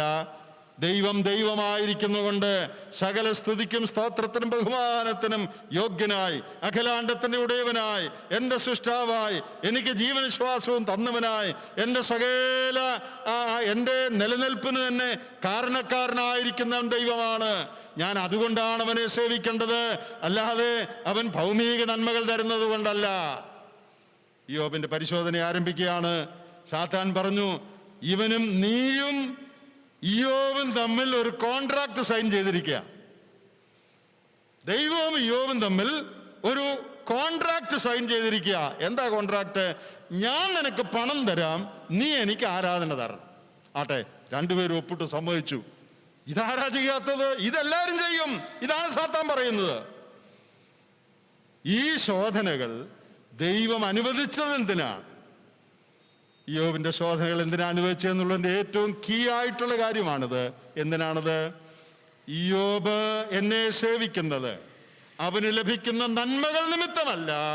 ഇയ്യോബ് എന്നെ സേവിക്കുന്നത് ഞാൻ അവൻ ആരായിരിക്കുന്നു, അവൻ എന്നെ എങ്ങനെ മനസ്സിലാക്കിയിരിക്കുന്നു എന്നുള്ളതിൻ്റെ അടിസ്ഥാനത്തിലാണ്. പ്രിയപ്പെട്ടവരെ, പരിശോധനകളിൽ തെളിയണ്ട, നമ്മുടെ വിഷയം പരിശോധനയാണല്ലോ, പരിശോധനകളിൽ തെളിയണ്ട, വെളിപ്പെട്ട് വരണ്ട ഏറ്റവും പ്രധാനപ്പെട്ട ഒരു കാര്യം എന്താണെന്ന് അറിയാമോ? നാം ദൈവത്തെ സ്നേഹിക്കുന്നതും സേവിക്കുന്നതും പിൻപറ്റുന്നതും അവൻ നമുക്ക് തരുന്ന ഭൗതിക നന്മകളുടെ അടിസ്ഥാനത്തിലല്ല. അവൻ ആരാണ്, അവനുമായി നമുക്കുള്ള ബന്ധം എന്താണ്, അതിൻ്റെ അടിസ്ഥാനത്തിലായിരിക്കണം. സാത്താൻ പറഞ്ഞത് എല്ലാവരും നിന്നെ സേവിക്കുന്നത് നീ വല്ലതും കൊടുക്കുന്നുകൊണ്ടാണ്. എന്നാൽ ഇയ്യോബ് അത് ഡിസ്പ്രൂവ് ചെയ്യുവാൻ, അത് അങ്ങനെയല്ല എന്ന് തെളിയിക്കുവാൻ, ഇയ്യോബിന്റെ ജീവിതത്തിൽ പരിശോധനകൾ വരുവാൻ ദൈവം അനുവദിച്ചതായിട്ടാണ് നാം ഇവിടെ വായിക്കുന്നത്. അപ്പോൾ ദൈവം ഒരു വലിയ സത്യം തെളിയിക്കുവാൻ പിശാചിനെ തന്നെ ഉപയോഗിക്കാൻ പോവുക. പിശാച് എന്താ പറഞ്ഞത്? നീ അവനുള്ളതൊക്കെ ഒന്ന് തൊടുക, അപ്പോൾ അവൻ നിന്നെ മുഖത്ത് നോക്കി ത്യജിച്ച് പറയും. അപ്പോൾ ദൈവം പറഞ്ഞു, ആട്ടെ നീ തൊട്ടോ, നീ പറഞ്ഞ പോലെ നീ തൊട്ടോ, നമുക്ക് കാണാം അവൻ ത്യജിച്ച് പറയുമോ ഇല്ലയോ എന്ന്. പിശാചിനെ തന്നെ ദൈവം ഉപയോഗിക്കുകയാണ് ദൈവത്തിൻ്റെ ഉദ്ദേശങ്ങളുടെ സാധ്യത്തിന് വേണ്ടി. ഇത് ദൈവത്തിന് മാത്രം ചെയ്യാൻ കഴിയുന്ന ഒരു കാര്യമാണ്. God uses even the devil to carry out his plans. ദൈവത്തിന് വേണ്ടി പണിയെടുക്കുവാൻ ദൈവവിരോധിയായ പിശാചിനെയും ദൈവം ഉപയോഗിക്കും. അപ്പോസ്തലനായ പൗലോസിനെ താഴ്മ പഠിപ്പിക്കാൻ ദൈവം ആരെ ഉപയോഗിച്ചേ? 2 കൊരിന്ത്യർ 12 നിഗളിച്ചു പോകാതിരിക്കേണ്ടതിന് പിശാചിനെ ഉപയോഗിച്ചിരിക്കുക. ഒരു ശൂലം, സാത്താന്റെ ദൂതൻ. അപ്പോ ഏറ്റവും വലിയ നിഗളി പിശാച. ഏറ്റവും വലിയ നിഗളിയായി പിശാചിനെ ഉപയോഗിച്ച് തൻ്റെ ദാസനെ താഴ്മ പഠിപ്പിക്കാൻ ദൈവം 2 കൊരിന്ത്യർ 12 അതിന് അവസരമൊരുക്കി. ഇത് ദൈവത്തിന് മാത്രം ചെയ്യാൻ കഴിയുന്ന കാര്യമാണ്. എത്ര അത്ഭുതകരമായൊരു കാര്യമാണിത്. ദൈവം പിശാചിനെയും തൻ്റെ ഉദ്ദേശങ്ങളുടെ സാധ്യത്തിന് വേണ്ടി ഉപയോഗിക്കും. ഇവിടെ നോക്കുക, ഇയ്യോബിന്റെ ജീവിതത്തിൽ വലിയ പരിശോധനകൾ കൊണ്ടുവരുവാൻ പിശാചിനെ ദൈവം അനുവദിച്ചു. എന്നിട്ട് അതുവഴി പിശാചിന്റെ മുഖത്തിനിട്ട് ഒരടി കൊടുക്കാൻ, അതായത് പിശാച് പറഞ്ഞ വാദം തെറ്റാണ് എന്ന് തെളിയിക്കുവാൻ ദൈവം ഒരവസരം ഒരുക്കുകയാണ്. വളരെ രസകരമായൊരു കഥ. ആ കഥയല്ല, ഉണ്ടായ സംഭവമാണെന്ന് തോന്നുന്നു. ഞാൻ കേട്ടിട്ടുണ്ട്, ഒരു ക്രിസ്ത്യൻ റേഡിയോ സ്റ്റേഷനിൽ ഏതോ ഒരു സ്ഥലത്ത് കൂടെ പ്രാർത്ഥനാ റിക്വസ്റ്റുകൾ പറയാൻ എല്ലാവർക്കും അവസരമുണ്ട്. അപ്പോൾ നമുക്ക് എന്തെങ്കിലും പ്രാർത്ഥനാ റിക്വസ്റ്റ് ഉണ്ടെങ്കിൽ ആ റേഡിയോ സ്റ്റേഷനിൽ പറഞ്ഞാൽ മതി. അവർ പറയും ഇന്നടത്ത് ഇന്നാർക്കും സുഖമില്ല, പ്രാർത്ഥിക്കണം. അപ്പോൾ ആ കൂട്ടത്തിൽ ഒരു പ്രായമുള്ള വിധവയായ സ്ത്രീയാണെന്ന് തോന്നുന്നു. അവർ പറഞ്ഞു, എനിക്ക് ജീവിക്കാൻ ഒരു മാർഗവുമില്ല, അനുദിന ചെലവ് തന്നെ കഴിയാൻ ഒക്കുന്നില്ല, അതിന് എന്തെങ്കിലും ഒരു വഴി ഉണ്ടാകാൻ എല്ലാവരും പ്രാർത്ഥിക്കണം എന്ന് റേഡിയോ സ്റ്റേഷൻകാരെ അറിയിച്ചു. അപ്പോൾ റേഡിയോ സ്റ്റേഷൻകാർ അത് അനൗൺസ് ചെയ്തു, ഇന്നടത്ത് ഇന്ന സഹോദരി വലിയ സാമ്പത്തിക ബുദ്ധിമുട്ടിലാണ്, അനുദിന കാര്യങ്ങൾ നടക്കുന്നില്ല, എല്ലാവരും പ്രാർത്ഥിക്കണം. അപ്പോൾ ഈ റേഡിയോ ഒരു നിരീശ്വരനായ ആൾ കേൾക്കാനിടയായി. റേഡിയോ ആർക്ക് വേണേലും കേൾക്കാമല്ലോ. അയാൾ കേൾക്കാനിടയായി. അപ്പോൾ അയാൾ ചിന്തിച്ചു, എടാ ദൈവമാണോ നമുക്ക് ചോറ് തരുന്നത്? ആണോ ദൈവം നമ്മുടെ ആവശ്യങ്ങൾ നിറവേറ്റുമോ? ദൈവം ഇല്ലല്ലോ, പിന്നെ എങ്ങനെ ആവശ്യം നിറവേറ്റുന്നേ? അപ്പൊ ഇയാള് ഈ സ്ത്രീയെ ഒന്ന് കളിപ്പിക്കാനായിട്ട് ഇയാളൊരു പണി ചെയ്തു. ആരായി? നിരീശ്വരൻ. ദൈവം പ്രാർത്ഥനയ്ക്ക് ഉത്തരം തന്ന് ആവശ്യങ്ങൾ നിറവേറ്റുമെന്നുള്ള വിശ്വാസത്തിലാണല്ലോ ഈ റേഡിയോക്കാർ ഇത് പറഞ്ഞിരിക്കുന്നത്, ഈ സ്ത്രീയും പറഞ്ഞിരിക്കുന്നത്. അപ്പോൾ ഇയാള് തൻ്റെ സെക്രട്ടറി ലേഡിയുടെ കയ്യിൽ കുറേ അരിയും സാധനങ്ങളും എല്ലാം, വീട്ടിലേക്ക് ആവശ്യമുള്ള സാധനമെല്ലാം ഈ സ്ത്രീയുടെ കൈ കൊടുത്തിട്ട് പറഞ്ഞു, ഇന്ന സ്ഥലത്ത് ഇന്ന അഡ്രസ്സിൽ ഇത് കൊണ്ട് എത്തിക്കണം. എന്നിട്ട് ഇത് ആരാ തന്നേന്ന് ആ സ്ത്രീ ചോദിക്കുമ്പം ചെകുത്താൻ തന്നു വിട്ടാന്ന് പറയണം. അപ്പൊ ദൈവത്തെ കളിപ്പിക്കാനായിട്ട് പറയുന്ന ഇത് ആരാ തന്നു വിട്ടേന്ന് ചോദിക്കുമ്പോ ഇത് സാത്താൻ തന്നു വിട്ടാ എന്ന് പറയണം. അപ്പൊ അങ്ങനെ സംഭവിച്ചു. ഈ സെക്രട്ടറി സാധനമൊക്കെ ആയിട്ട് പോയി ഈ സ്ത്രീയുടെ വീട്ടിൽ ചെന്ന് മുട്ടി. സ്ത്രീ വാതിൽ തുറന്നു, സാധനങ്ങളെല്ലാം അരിയും സാമാനും എല്ലാം കൊടുത്തു. വളരെ സന്തോഷമായി നന്ദിയോടെ ആ സ്ത്രീ അതെല്ലാം മേടിച്ചു വെച്ചു കഴിഞ്ഞിട്ട് അവർ ചോദിക്കുന്നില്ല ഇതാരാ തന്നു വിട്ടേന്ന്. അപ്പൊ ഉദ്ദേശം സാധിക്കുന്നില്ല, ചോദിച്ചാലല്ലേ ഇത് പറയാൻ പറ്റുള്ളൂ. അപ്പോൾ ചോദിക്കുന്നില്ലെന്ന് കണ്ടപ്പോൾ ഈ ചെന്ന സെക്രട്ടറി പെങ്കൊച്ച് അവള് ചോദിച്ചു, ആന്റി ഇത് ആരാ തന്നു വിട്ടേന്ന് അറിയണ്ടേ? അപ്പോ ഈ വല്യമ്മ പറയുക, ദൈവം പറഞ്ഞാ പിശാച് വേണേലും തന്നു വിടുമെന്ന്. ദൈവം പറഞ്ഞാ പിശാച് വേണേലും തന്നുവിടും. അപ്പൊ ഇതുണ്ടായ സംഭവമാണെന്ന് തോന്നുന്നു. വളരെ വലിയൊരു സത്യം അതിനകത്തുണ്ടായ എന്താണെന്നറിയാമോ? ദൈവത്തിന്റെ ഉദ്ദേശങ്ങൾ സാധിക്കുവാൻ ദൈവം പിശാചിനെയും ഉപയോഗിച്ചെന്ന് വരാം. ഈ ഇയ്യോബിന്റെ ചരിത്രത്തിൽ നാം കാണുന്ന അതാണ്. ദൈവത്തിന്റെ ഉദ്ദേശങ്ങൾ സാധിക്കുവാൻ ദൈവം പിശാചിനെ ഉപയോഗിക്കുകയാണ്. When God orders, even Satan would obey. അതാണ് ഇപ്പോൾ ഇവിടെ സംഭവിച്ചുകൊണ്ടിരിക്കുന്നത് ഇയ്യോബിന്റെ പുസ്തകത്തിൽ. ആകട്ടെ, നാം താഴോട്ട് ഈ കഥയിലേക്ക് പോകുമ്പോൾ, ഈ സംഭവത്തിന്റെ വിശദവിവരങ്ങളിലേക്ക് പോകുമ്പോൾ അവനുണ്ടായ പരിശോധനയുടെ വിശദവിവരങ്ങൾ നോക്കുക. 4 നിലയിലുള്ള പരിശോധനകളാണ് അവനുണ്ടായത്. ഒന്ന് എല്ലാവർക്കും അറിയാവുന്ന കാര്യമാണ്, ഒന്ന് ഓർപ്പിക്കുന്നതേ ഉള്ളൂ. ഒന്ന്, അവൻ്റെ മക്കൾ നഷ്ടപ്പെട്ടു, അവൻ്റെ വസ്തുവകളെല്ലാം നഷ്ടപ്പെട്ടു, അവൻ്റെ ദാസീദാസന്മാരും കഴുതുകളും ഒക്കെ നഷ്ടപ്പെട്ടു. അപ്പോൾ അവൻ്റെ സമ്പത്തും നഷ്ടപ്പെട്ടു, അവൻ്റെ മക്കളും നഷ്ടപ്പെട്ടു. രണ്ടാമത്തെ സ്റ്റെപ്പ് പരിശോധന എന്ന് പറയുന്നത് അവൻ്റെ ആരോഗ്യം നഷ്ടപ്പെട്ടു. ശരീരം മുഴുവൻ രോഗം ബാധിച്ചവനായി, പരുക്കൾ ബാധിച്ചവനായി അവൻ തീർന്നു. മൂന്നാമത്തെ സ്റ്റെപ്പ് എന്ന് പറയുന്നത് അവൻ്റെ ഭാര്യ തന്നെ അവനെതിരെ ഭക്തി ഉപേക്ഷിക്കാനായിട്ട് പ്രേരണ ചെലുത്തിയപ്പോ ഭാര്യയിൽ കൂടെയുള്ള പീഡ അവനുണ്ടായി. നാലാമത്, അവനെ കാണാൻ വന്ന സഹോദരന്മാരെല്ലാവരും ഒരേ കാര്യം, മിക്കവാറും പേർ ഒരു കാര്യം പറഞ്ഞു. എന്താ പറഞ്ഞത്? നിന്റെ പാപം കൊണ്ടാണ് ഇത് നിനക്ക് വന്നത്, നീ കുഴപ്പക്കാരനാണ്, നീ പറയുന്ന പോലെ ഭക്തനൊന്നും അല്ല. All this happened because of your sins. അപ്പോൾ അവരുടെ ഫിലോസഫി എന്ന് പറയുന്നത്, ദൈവത്തിൻ്റെ അനുഗ്രഹം എന്ന് പറയുന്നത് സമ്പത്തും സമൃദ്ധിയും ആരോഗ്യവുമാണ്. ഇയ്യോബിന് സമ്പത്തും സമൃദ്ധിയും ആരോഗ്യവും നഷ്ടപ്പെട്ടത് അവരുടെ ദൃഷ്ടിയിൽ എന്തുകൊണ്ടാ? പാപം കൊണ്ടാണ്. അവനിൽ പാപമില്ലായിരുന്നെങ്കിൽ ദൈവാനുഗ്രഹത്തിന്റെ ലക്ഷണമായ സമ്പത്തും സമൃദ്ധി ആരോഗ്യം ദൈവം കൊടുക്കുമായിരുന്നു. അത് ദൈവം എടുത്തു കളഞ്ഞതിൻ്റെ അർത്ഥം ഇയ്യോബിന്റെ ജീവിതത്തിൽ തെറ്റുണ്ട്, പാപമുണ്ട് എന്നാണ്. ഇന്നലെയൊക്കെ ഞാൻ ഓർപ്പിച്ച പോലെ ലോകത്തിൽ പല ആളുകൾ അങ്ങനെ വിചാരിക്കുന്നവരുണ്ട്. ദൈവത്തിന്റെ അനുഗ്രഹം എന്ന് പറഞ്ഞാൽ സമ്പത്തും വീടും കാറും ഒക്കെയാണ് എന്ന് ചിന്തിച്ച് തെറ്റായി ധരിച്ചിരിക്കുന്ന ആളുകളുണ്ട്. ദൈവം നമ്മുടെ ആവശ്യങ്ങൾ നിറവേറ്റുമെന്നുള്ളത് ശരിയാണ്. പക്ഷേ ദൈവത്തിന്റെ അനുഗ്രഹങ്ങളിലെ പ്രധാന ഭാഗമെന്ന് പറയുന്നത് ഭൗതിക നന്മയല്ല. അപ്പോൾ 4 നിലയിലുള്ള പരിശോധനയാണ് ഇയ്യോബിന് ഉണ്ടായത്. മക്കൾ നഷ്ടപ്പെട്ടു, ദാസീദാസന്മാർ നഷ്ടപ്പെട്ടു, അവൻ്റെ ആടുകൾ, കാളകൾ, കഴുതകളൊക്കെ നഷ്ടപ്പെട്ടു. അതാണ് ഒന്നാമത്തെ സ്റ്റെപ്പ്. താഴോട്ട് നാം വരുമ്പോൾ അവൻ്റെ ശരീരം അഫക്റ്റഡായി രോഗത്താൽ.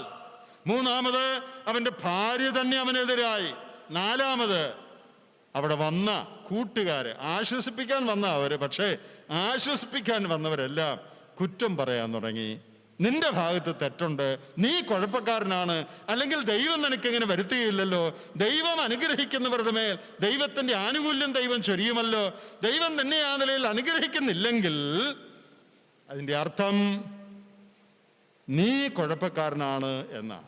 നോക്കുക, ഇയ്യോബിന് ഇനി എന്ത് ആശ്വസിക്കാനുള്ളത്? ശരീരത്തിൽ ആരോഗ്യമില്ല, ധനവും സമ്പത്തും നഷ്ടപ്പെട്ടു, പ്രിയപ്പെട്ട മക്കൾ പോയി, തന്നെ സേവിച്ചിരുന്ന ദാസീദാസന്മാര് പോയി, തൻ്റെ കൂട്ടുകാരും തന്നെ കുറ്റം പറഞ്ഞുകൊണ്ടിരിക്കുക. പിന്നെ ആശ്വാസം വരേണ്ടത് ഭാര്യയുടെ അടുത്തു നിന്നാണ്. അതാണല്ലോ ജീവിതത്തിലെ ഏറ്റവും അടുത്തയാള്. എന്നാൽ ആ ഭാര്യയും ഇപ്പോ ചീത്ത പറഞ്ഞുകൊണ്ടിരിക്കുകയാണ്, ദൈവത്തെ ത്യജിച്ചു പറയാൻ ഉത്സാഹിപ്പിച്ചുകൊണ്ടിരിക്കുകയാണ്. പ്രിയപ്പെട്ടവരെ, എത്രയോ ദുഃഖകരമായ ഒരു അനുഭവമാണ് ഇയ്യോബിന്റെ ജീവിതത്തിൽ. എല്ലാ നിലയിലും ഭാര്യ ഉൾപ്പെടെ സകലരും ഇയ്യോബിന് എതിരായിരിക്കുന്ന ഒരു സന്ദർഭം. അതോട് ചേർത്ത് ഭയാനകമായ ഒരു കാര്യം കൂടെ പറയണം. ഇയ്യോബ് നോക്കിയിട്ട് ദൈവത്തെ അവിടെ എങ്ങും കാണാനില്ല. God is seen nowhere. God is silent. God is absent. Where is God in the picture? എൻ്റെ ദൈവം, ഞാൻ സേവിക്കുന്ന ദൈവം എവിടെ? അവനൊന്നും മിണ്ടുന്നില്ലല്ലോ. അവനിതെല്ലാം കണ്ടിട്ടും ഒന്നും കണ്ടമറ്റം നടിക്കുന്നില്ലല്ലോ. ഈ രംഗത്തെങ്ങും ദൈവത്തെ കാണുന്നില്ലല്ലോ. ഇതിനേക്കാൾ വലിയ വിഷമം ലോക ചരിത്രത്തിൽ തന്നെ ആർക്കും ഉണ്ടായി എന്ന് വിചാരിക്കാൻ ന്യായമില്ല. എല്ലാ പ്രിയപ്പെട്ടവരും എതിരായി, സാമ്പത്തികമായും മറ്റു നിലകളിലും ആരോഗ്യപരമായും വലിയ പ്രയാസമായി. മാത്രമല്ല, ദൈവവും എനിക്കെതിരാണ് എന്ന് ചിന്തിക്കത്തക്കവണ്ണമുള്ള സാഹചര്യം അവൻ്റെ ജീവിതത്തിൽ ഉണ്ടായി.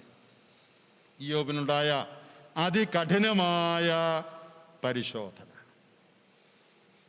നമ്മുടെ ആരുടെയും ജീവിതത്തിൽ, അല്ലെങ്കിൽ ലോകത്തിൽ തന്നെ ആരുടെയും ജീവിതത്തിൽ ഇതുപോലെയുള്ള പരിശോധനയും പ്രയാസവും ഉണ്ടായിട്ടുണ്ട് എന്ന് ഞാൻ വിചാരിക്കുന്നില്ല. ഇത്ര കഠിനമായ, ഇത്ര വിഷമേറിയ പരിശോധന ആരുടെയും ജീവിതത്തിൽ ഉണ്ടായിക്കാണാൻ സാധ്യതയില്ല.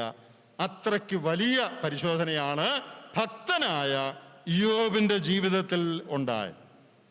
നാം തുടർന്നുള്ള അധ്യായങ്ങളൊക്കെ വായിക്കുന്നത് 37 വരെയുള്ള അധ്യായങ്ങളിൽ ഇയ്യോബും തൻ്റെ കൂട്ടുകാരുമായിട്ടുള്ള സംവാദമാണ്. ഇയ്യോബിന്റെ മിക്കവാറും കൂട്ടുകാർ പറയുന്നതിൻ്റെ രത്നച്ചുരുക്കം ഞാൻ മുമ്പേ പറഞ്ഞ പോലെ, നിന്റെ ഭാഗത്ത് പാപമുണ്ട്, അതുകൊണ്ടാണ് നിനക്കതെല്ലാം ഭവിച്ചിരിക്കുന്നത്, അല്ലെങ്കിൽ ദൈവം തന്നെ അനുഗ്രഹിക്കുമായിരുന്നു. അതാണ് ഈ കൂട്ടുകാരെല്ലാം പറഞ്ഞതിൻ്റെ അർത്ഥം. ഇയ്യോബും ദൈവത്തോട് അവൻ ദൈവത്തെ ആരാധിക്കുകയും സ്തുതിക്കുകയും ഒക്കെ ചെയ്തു എന്നുള്ളത് ശരിയാണ്. എന്നാലും അനേക ദുഃഖത്തിന്റെ വാക്കുകൾ, അനേക പരാതിയുടെ വാക്കുകൾ, എനിക്ക് ഇത്രയും വലിയ കഷ്ടമായിട്ടും എന്തുകൊണ്ടാണ് ദൈവം ഈ നിലയിലൊക്കെ അനുവദിച്ചത്, ദൈവം എന്തുകൊണ്ടാണ് മിണ്ടാതിരിക്കുന്നത് എന്ന് അവൻ ദൈവത്തോട് ചോദിക്കുക. ഈ ഇയ്യോബിന്റെ ഭാര്യയെക്കുറിച്ച് നമ്മൾ പറഞ്ഞല്ലോ, ഏറ്റവും സഹായിക്കേണ്ട ആളും പറയുന്നത് നീ ശപിക്ക എന്നാണ്. ഇവിടെ രസകരമായി നമുക്ക് ശ്രദ്ധിച്ചാൽ പ്രത്യേകത തോന്നുന്ന ഒരു കാര്യമുണ്ട്. എന്താണെന്നറിയാമോ?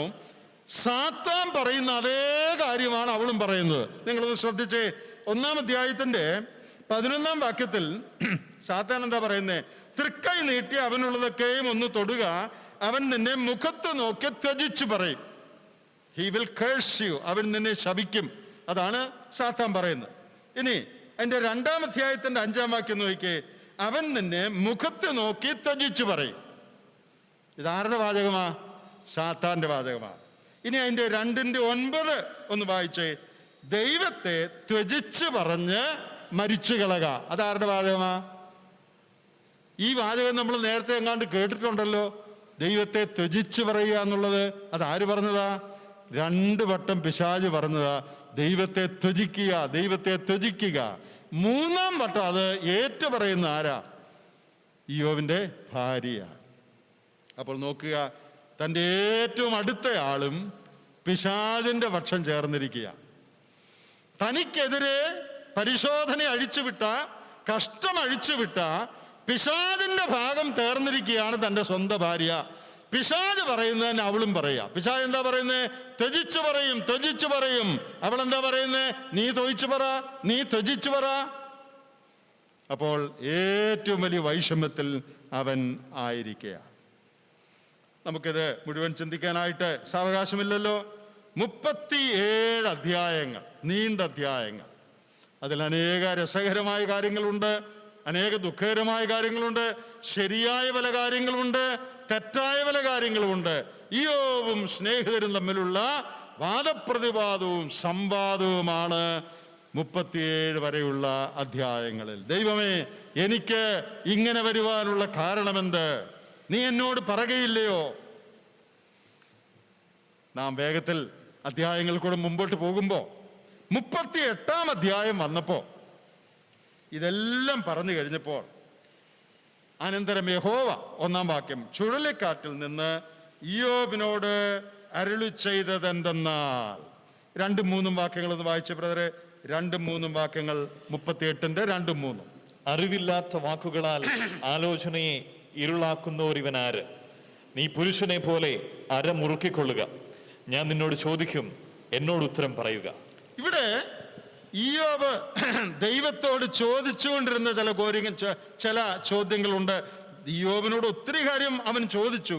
എന്നാൽ അവൻ ഏറ്റവും ഭയങ്കരമായ നിലയിൽ, അല്ലെങ്കിൽ ഏറ്റവും വിഷമകരമായ നിലയിൽ ചോദിച്ച 2 കാര്യങ്ങൾ ഞാനൊന്ന് കാണിക്കട്ടെ. ഇയ്യോബിന്റെ മനപ്രയാസത്തിൽ ഇയ്യോബ് പറഞ്ഞ കാര്യങ്ങളുടെ കൂട്ടത്തിൽ ഏറ്റവും വിഷമകരമായ 2 കാര്യങ്ങൾ അവൻ പറഞ്ഞു. നമുക്കൊന്ന് വായിച്ചു നോക്കാം. 13-ാം അധ്യായത്തിന്റെ 3-ാമത്തെ വാക്യം. ഇയ്യോബിന്റെ സംസാരവേളയിൽ അവൻ ദൈവത്തോട് ഒത്തിരി കാര്യം പറഞ്ഞു. ആ കൂട്ടത്തിൽ പറഞ്ഞ ഒരു കാര്യം 13-ന്റെ 3-ാമത്തെ വാക്യം. സർവശക്തനോട് ഞാൻ സംസാരിക്കുവാൻ ഭാവിക്കുന്നു, ദൈവത്തോട് വാദിക്കുവാൻ ഞാൻ ആഗ്രഹിക്കുന്നു. I would like to argue with God. ഞാൻ ദൈവത്തോട്, മലയാളത്തിൽ വാദിക്കുക എന്ന് തന്നെയാണ് വാക്ക്, ഇംഗ്ലീഷിലെ പല തർജ്ജമകളിലും ആർഗ്യൂ എന്നുള്ള വാക്കാണ്. അവൻ ഇയ്യോബ് പറയാണ്, സർവശക്തനോട് വാദിക്കുവാൻ ഞാൻ ആഗ്രഹിക്കുന്നു. I want to argue with God. ദൈവത്തോട് വാദിക്കുവാൻ ഞാൻ ആഗ്രഹിക്കുന്നു. ഇനി അതിന്റെ 22-ാം വാക്യം വായിക്കുക. 22. പിന്നെ നീ വിളിച്ചാലും ഞാൻ ഉത്തരം പറയും, അല്ലെങ്കിൽ ഞാൻ സംസാരിക്കാം, നീ ഉത്തരം അരുളണമേ. ഇവിടെ മലയാളത്തിൽ വായിച്ചാൽ നീ ഉത്തരം അരുളണമേ എന്നുള്ളത് ഒരു ഭവ്യ രീതിയിൽ പറയുന്നതായിട്ടാണ് തോന്നുന്നത്. എന്നാൽ നിങ്ങൾ മറ്റു പല ഭാഷകളിലെ തർജ്ജമകൾ വായിച്ചാൽ, ഇംഗ്ലീഷ് തന്നെ വായിച്ചാൽ ആൻസർ ദൗ മീ, നീ എന്നോട് മറുപടി പറയണം ഇതിന് എന്നാണ് പറയുന്നതിന്റെ സ്പിരിറ്റ്. എങ്ങനെയെങ്കിലും എന്നോട് ഒരു മറുപടി പറയണേ എന്നല്ല. I am demanding an answer from you. ഞാൻ നിന്നിൽ നിന്ന് ഒരു മറുപടി ആവശ്യപ്പെടുകയാണ്. എന്തുകൊണ്ടാണ് ഭക്തനായ, നീതിയായി ജീവിച്ച, പാവപ്പെട്ടവരെ സഹായിച്ച, ഇത്ര നന്നായി ജീവിച്ച എനിക്ക് ഇത് നീ വരുത്തിയത്? എന്തുകൊണ്ടാണ് നീ മിണ്ടാതിരിക്കുന്നത്? ദൈവത്തെ ഒരു നീതിന്യായ കോടതിയുടെ പ്രതിക്കൂട്ടിൽ കയറ്റി നിർത്തി ദൈവത്തോട് ചോദിക്കുന്നത് പോലെയാണ്, answer thou me, I am going to interrogate you. ഞാൻ നിന്നെ ഇപ്പൊ ചോദ്യം ചെയ്യാൻ പോകുകയാൽ നീ മറുപടി പറ.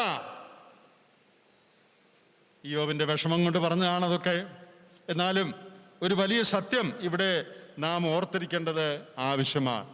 അതെന്താണെന്നറിയാമോ? ദൈവത്തോട് നമുക്ക് വേണമെങ്കിൽ ചോദ്യങ്ങൾ ചോദിക്കാം, അതിനകത്ത് തെറ്റൊന്നുമില്ല. We can ask questions to God, but we cannot question God. ദൈവത്തെ ചോദ്യം ചെയ്യാൻ പറ്റുകയില്ല. ഇത് തമ്മിലുള്ള വ്യത്യാസം മനസ്സിലായോ? ദൈവത്തോട് ചോദ്യങ്ങൾ ചോദിക്കാം, പക്ഷെ ദൈവത്തെ ചോദ്യം ചെയ്യാൻ പറ്റുകയില്ല.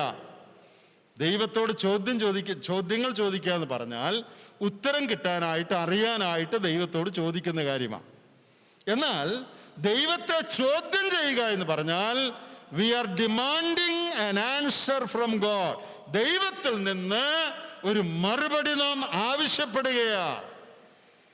ഒരു ദൈവത്തിന്റെ ദാസൻ പറഞ്ഞതാണിത്. എനിക്കിത് വളരെ സത്യമായിട്ട് തോന്നി. You can ask God questions, but you cannot question God. When you ask questions, you may or may not get an answer. ദൈവത്തോട് ചോദ്യങ്ങൾ ചോദിക്കുമ്പോൾ മറുപടി കിട്ടിയെന്ന് വരാം, കിട്ടിയില്ലെന്ന് വരാം. എന്നാൽ but when you question God, you are demanding and you are challenging God. ദൈവത്തെ ചോദ്യം ചെയ്യുമ്പോൾ നാം ദൈവത്തിന്റെ അധികാരത്തെ, ദൈവത്തിന്റെ സ്വാതന്ത്ര്യത്തെ വെല്ലുവിളിക്കുകയാണ്. അതുകൊണ്ട് പ്രിയപ്പെട്ടവരെ, നാം ഒരു കാര്യം അറിഞ്ഞിരിക്കണം. God will allow question, but he will not allow challenge. ദൈവം ചോദ്യങ്ങൾ സ്വീകരിക്കും, അതിനകത്ത് കുഴപ്പമൊന്നുമില്ല. ദൈവത്തോട് ചോദ്യങ്ങൾ ചോദിക്കുന്നതിന് കുഴപ്പമില്ല. പഴയ നിയമത്തിൽ നിങ്ങൾ വായിക്കുമ്പോൾ പ്രവാചകന്മാർ പലരും അവരുടെ വിഷമം കൊണ്ട് ദൈവത്തോട് ചോദ്യങ്ങളൊക്കെ ചോദിച്ചിട്ടുണ്ട്, അതിനകത്ത് കുഴപ്പമൊന്നുമില്ല. പക്ഷേ ദൈവത്തെ വെല്ലുവിളിക്കരുത്.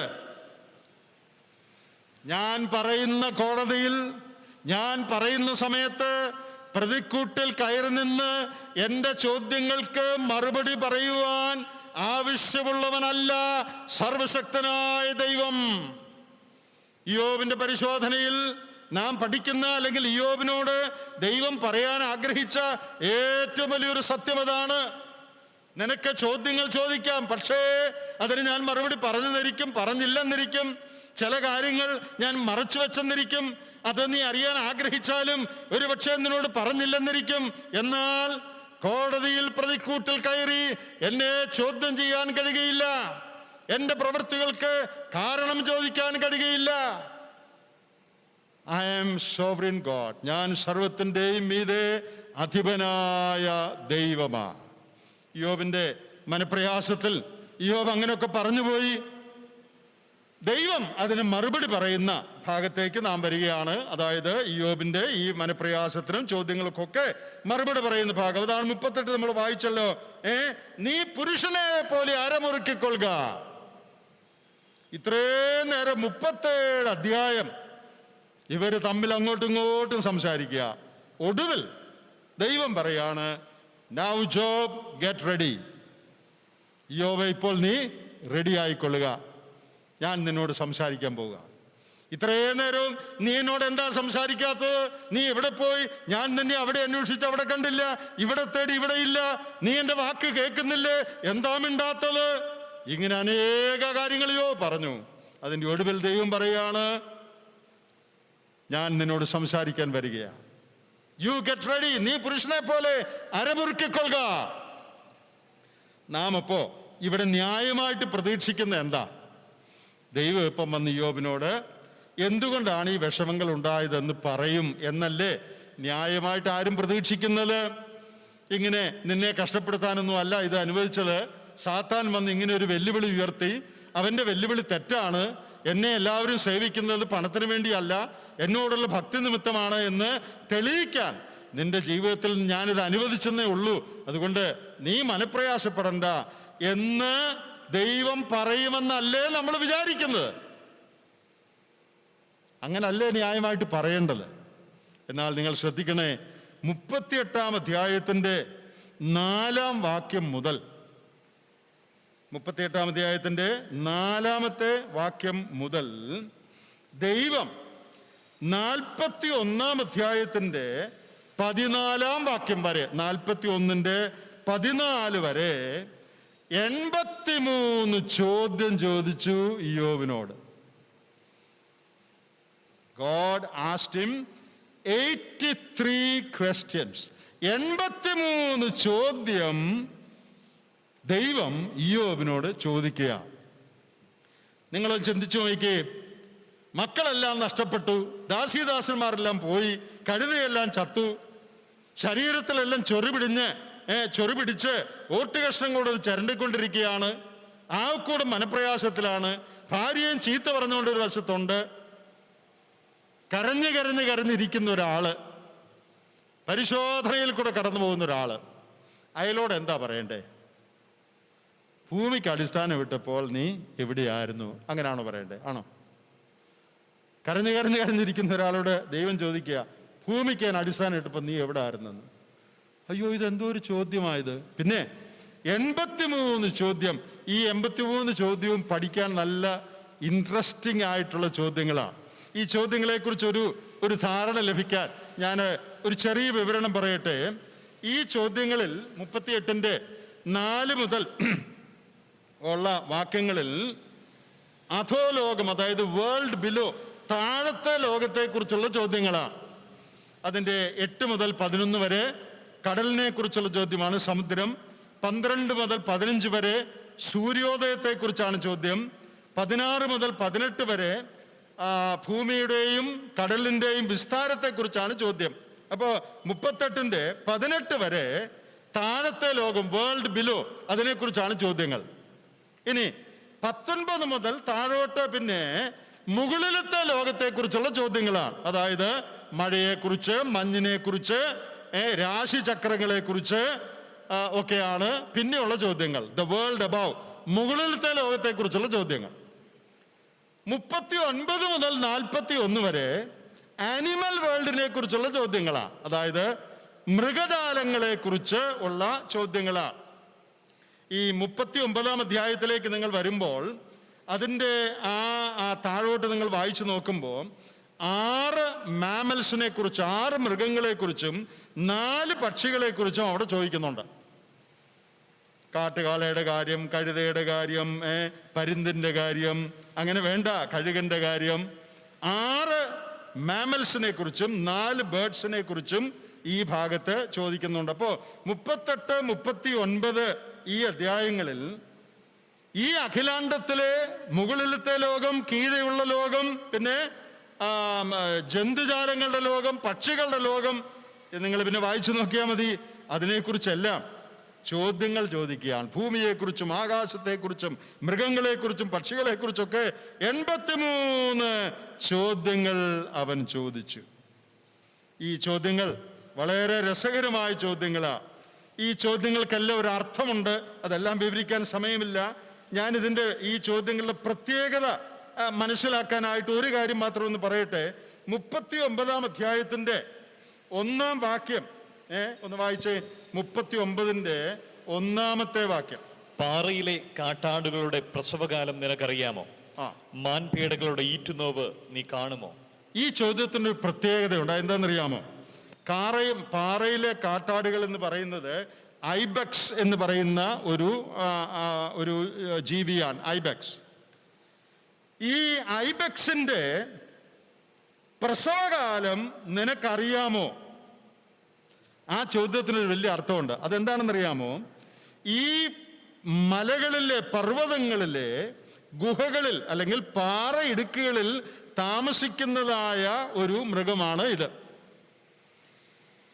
ഇപ്പോൾ നമുക്ക് ലഭ്യമായ റെക്കോർഡുകൾ അനുസരിച്ച് അനേക വർഷങ്ങൾക്കുള്ളിൽ 4 പ്രാവശ്യം മാത്രമേ, അതായത് 30 വർഷത്തിനുള്ളിൽ 4 പ്രാവശ്യം മാത്രമേ ഇത് പ്രസവിക്കുന്നതായിട്ട് മനുഷ്യൻ കണ്ടിട്ടുള്ളൂ. ഈ ഐബെക്സ് എന്ന് പറഞ്ഞതിൻ്റെ അർത്ഥം എന്താ? മനുഷ്യരുടെ ദൃഷ്ടികളിൽ നിന്ന് വളരെ അകന്ന് ആർക്കും കാണാൻ കഴിയാത്ത, ചെന്ന് പറ്റാൻ പറ്റാത്ത ഇടങ്ങളിലാണ് ഈ കാട്ടാട് എന്ന് പറയുന്ന ഈ ജന്തു ജീവിക്കുകയും പ്രസവിക്കുകയും ചെയ്യുന്നത്. 30 വർഷത്തിനിടയ്ക്ക് 4 പ്രാവശ്യം മാത്രമേ ഇതിൻ്റെ പ്രസവം മനുഷ്യൻ കണ്ടിട്ടുള്ളൂ എന്നാണ് രേഖകൾ പറയുന്നത്. ദൈവം ഇയ്യോബിനോട് ചോദിക്കുകയാണ്, പാറയിലെ കാട്ടാടുകളുടെ പ്രസവകാലം നിനക്ക് അറിയാമോ? എന്താ ചോദ്യത്തിൻ്റെ അർത്ഥം? ഇയ്യോബേ, ഈ ജീവജാലങ്ങളെയും ജന്തുക്കളെല്ലാം കരുതുന്നത്, അതാതിൻ്റെ സമയത്ത് അതിന് വേണ്ടതെല്ലാം നൽകി പോറ്റുന്നത്, സഹായിക്കുന്നത് ഞാനാ. ഇതെന്തെങ്കിലും നിനക്കറിയാമോ? ദൈവത്തിൻ്റെ ഈ ചോദ്യങ്ങൾ, ദൈവം ചോദിച്ച ഈ ചോദ്യങ്ങളെ ഒന്ന് സമ്മറൈസ് ചെയ്ത് 5 ചോദ്യമായിട്ട് ഞാനൊന്ന് പറയുകയാണ്. ദൈവം ചോദിച്ച ഈ 83 ചോദ്യങ്ങളിൽ ദൈവം കൺവേ ചെയ്യാൻ ഉദ്ദേശിച്ച, ദൈവം പറയാൻ ഉദ്ദേശിച്ച കാര്യങ്ങളെ 5 ചോദ്യങ്ങളായിട്ട് ഞാനൊന്ന് ചുരുക്കി പറയുക.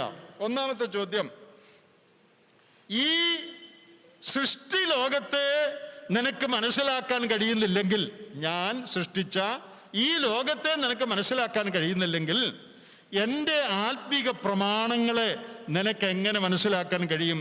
ഞാൻ ചെയ്യുന്ന കാര്യങ്ങളുടെ കാര്യകാരണങ്ങൾ നിനക്ക് എങ്ങനെ മനസ്സിലാക്കാൻ കഴിയും?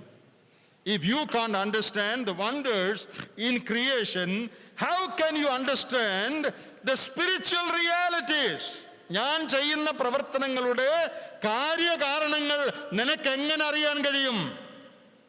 എൻ്റെ സൃഷ്ടിയായ ലോകത്തെക്കുറിച്ച് തന്നെ നിനക്ക് മനസ്സിലാകുന്നില്ല. രണ്ടാമത്തെ ചോദ്യം, ഈ അഖിലാണ്ടത്തെ മുഴുവനും നിയന്ത്രിക്കുന്നവൻ ഞാനാ. അങ്ങനെയാണെങ്കിൽ നിന്റെ ദാസീദാസന്മാരുടെ അടുത്തും നിന്റെ വീട്ടിലും നിന്റെ മക്കളുടെ അവിടെയും അവരുടെയൊക്കെ അടുത്ത് ആകാശത്തു നിന്ന് മിന്നൽ വരികയും അവിടെ ശത്രുക്കൾ വന്ന് അവരെ പിടിച്ചുകൊണ്ട് പോവുകയൊക്കെ ചെയ്തപ്പോ അത് നിയന്ത്രിക്കാൻ എനിക്ക് കഴിയുമായിരുന്നില്ലേ? മിന്നലും ഇടിയൊക്കെ അയക്കുന്നത് ഞാനാ. ഇവിടെ ഈ പുസ്തകത്തിൽ തന്നെ നമ്മൾ വായിക്കുന്നുണ്ട്, ആകാശത്തിലെ നിയമങ്ങളെയൊക്കെ നിയന്ത്രിക്കുന്നത് ഞാനാ.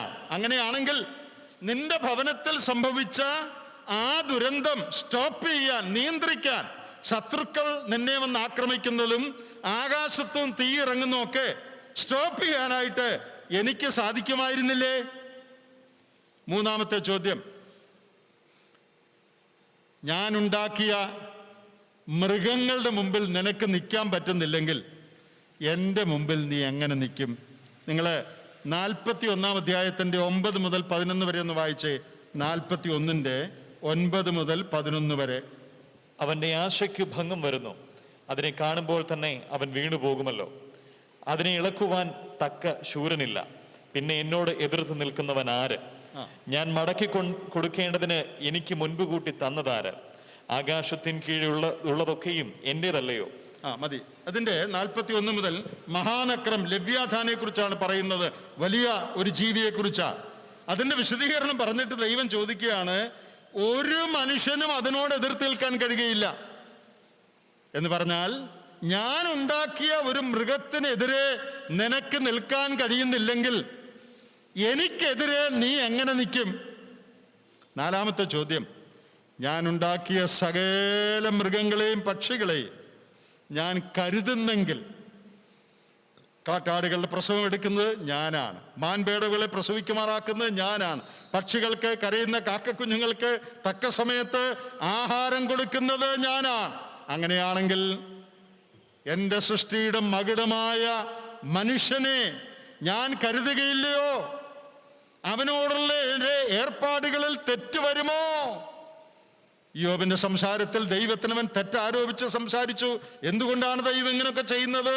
നീതിമാന്മാർക്ക് എന്തുകൊണ്ടാണ് കഷ്ടം വരുത്തുന്നതൊക്കെ യോബിന്റെ സങ്കടത്തിൽ ചോദിച്ചു.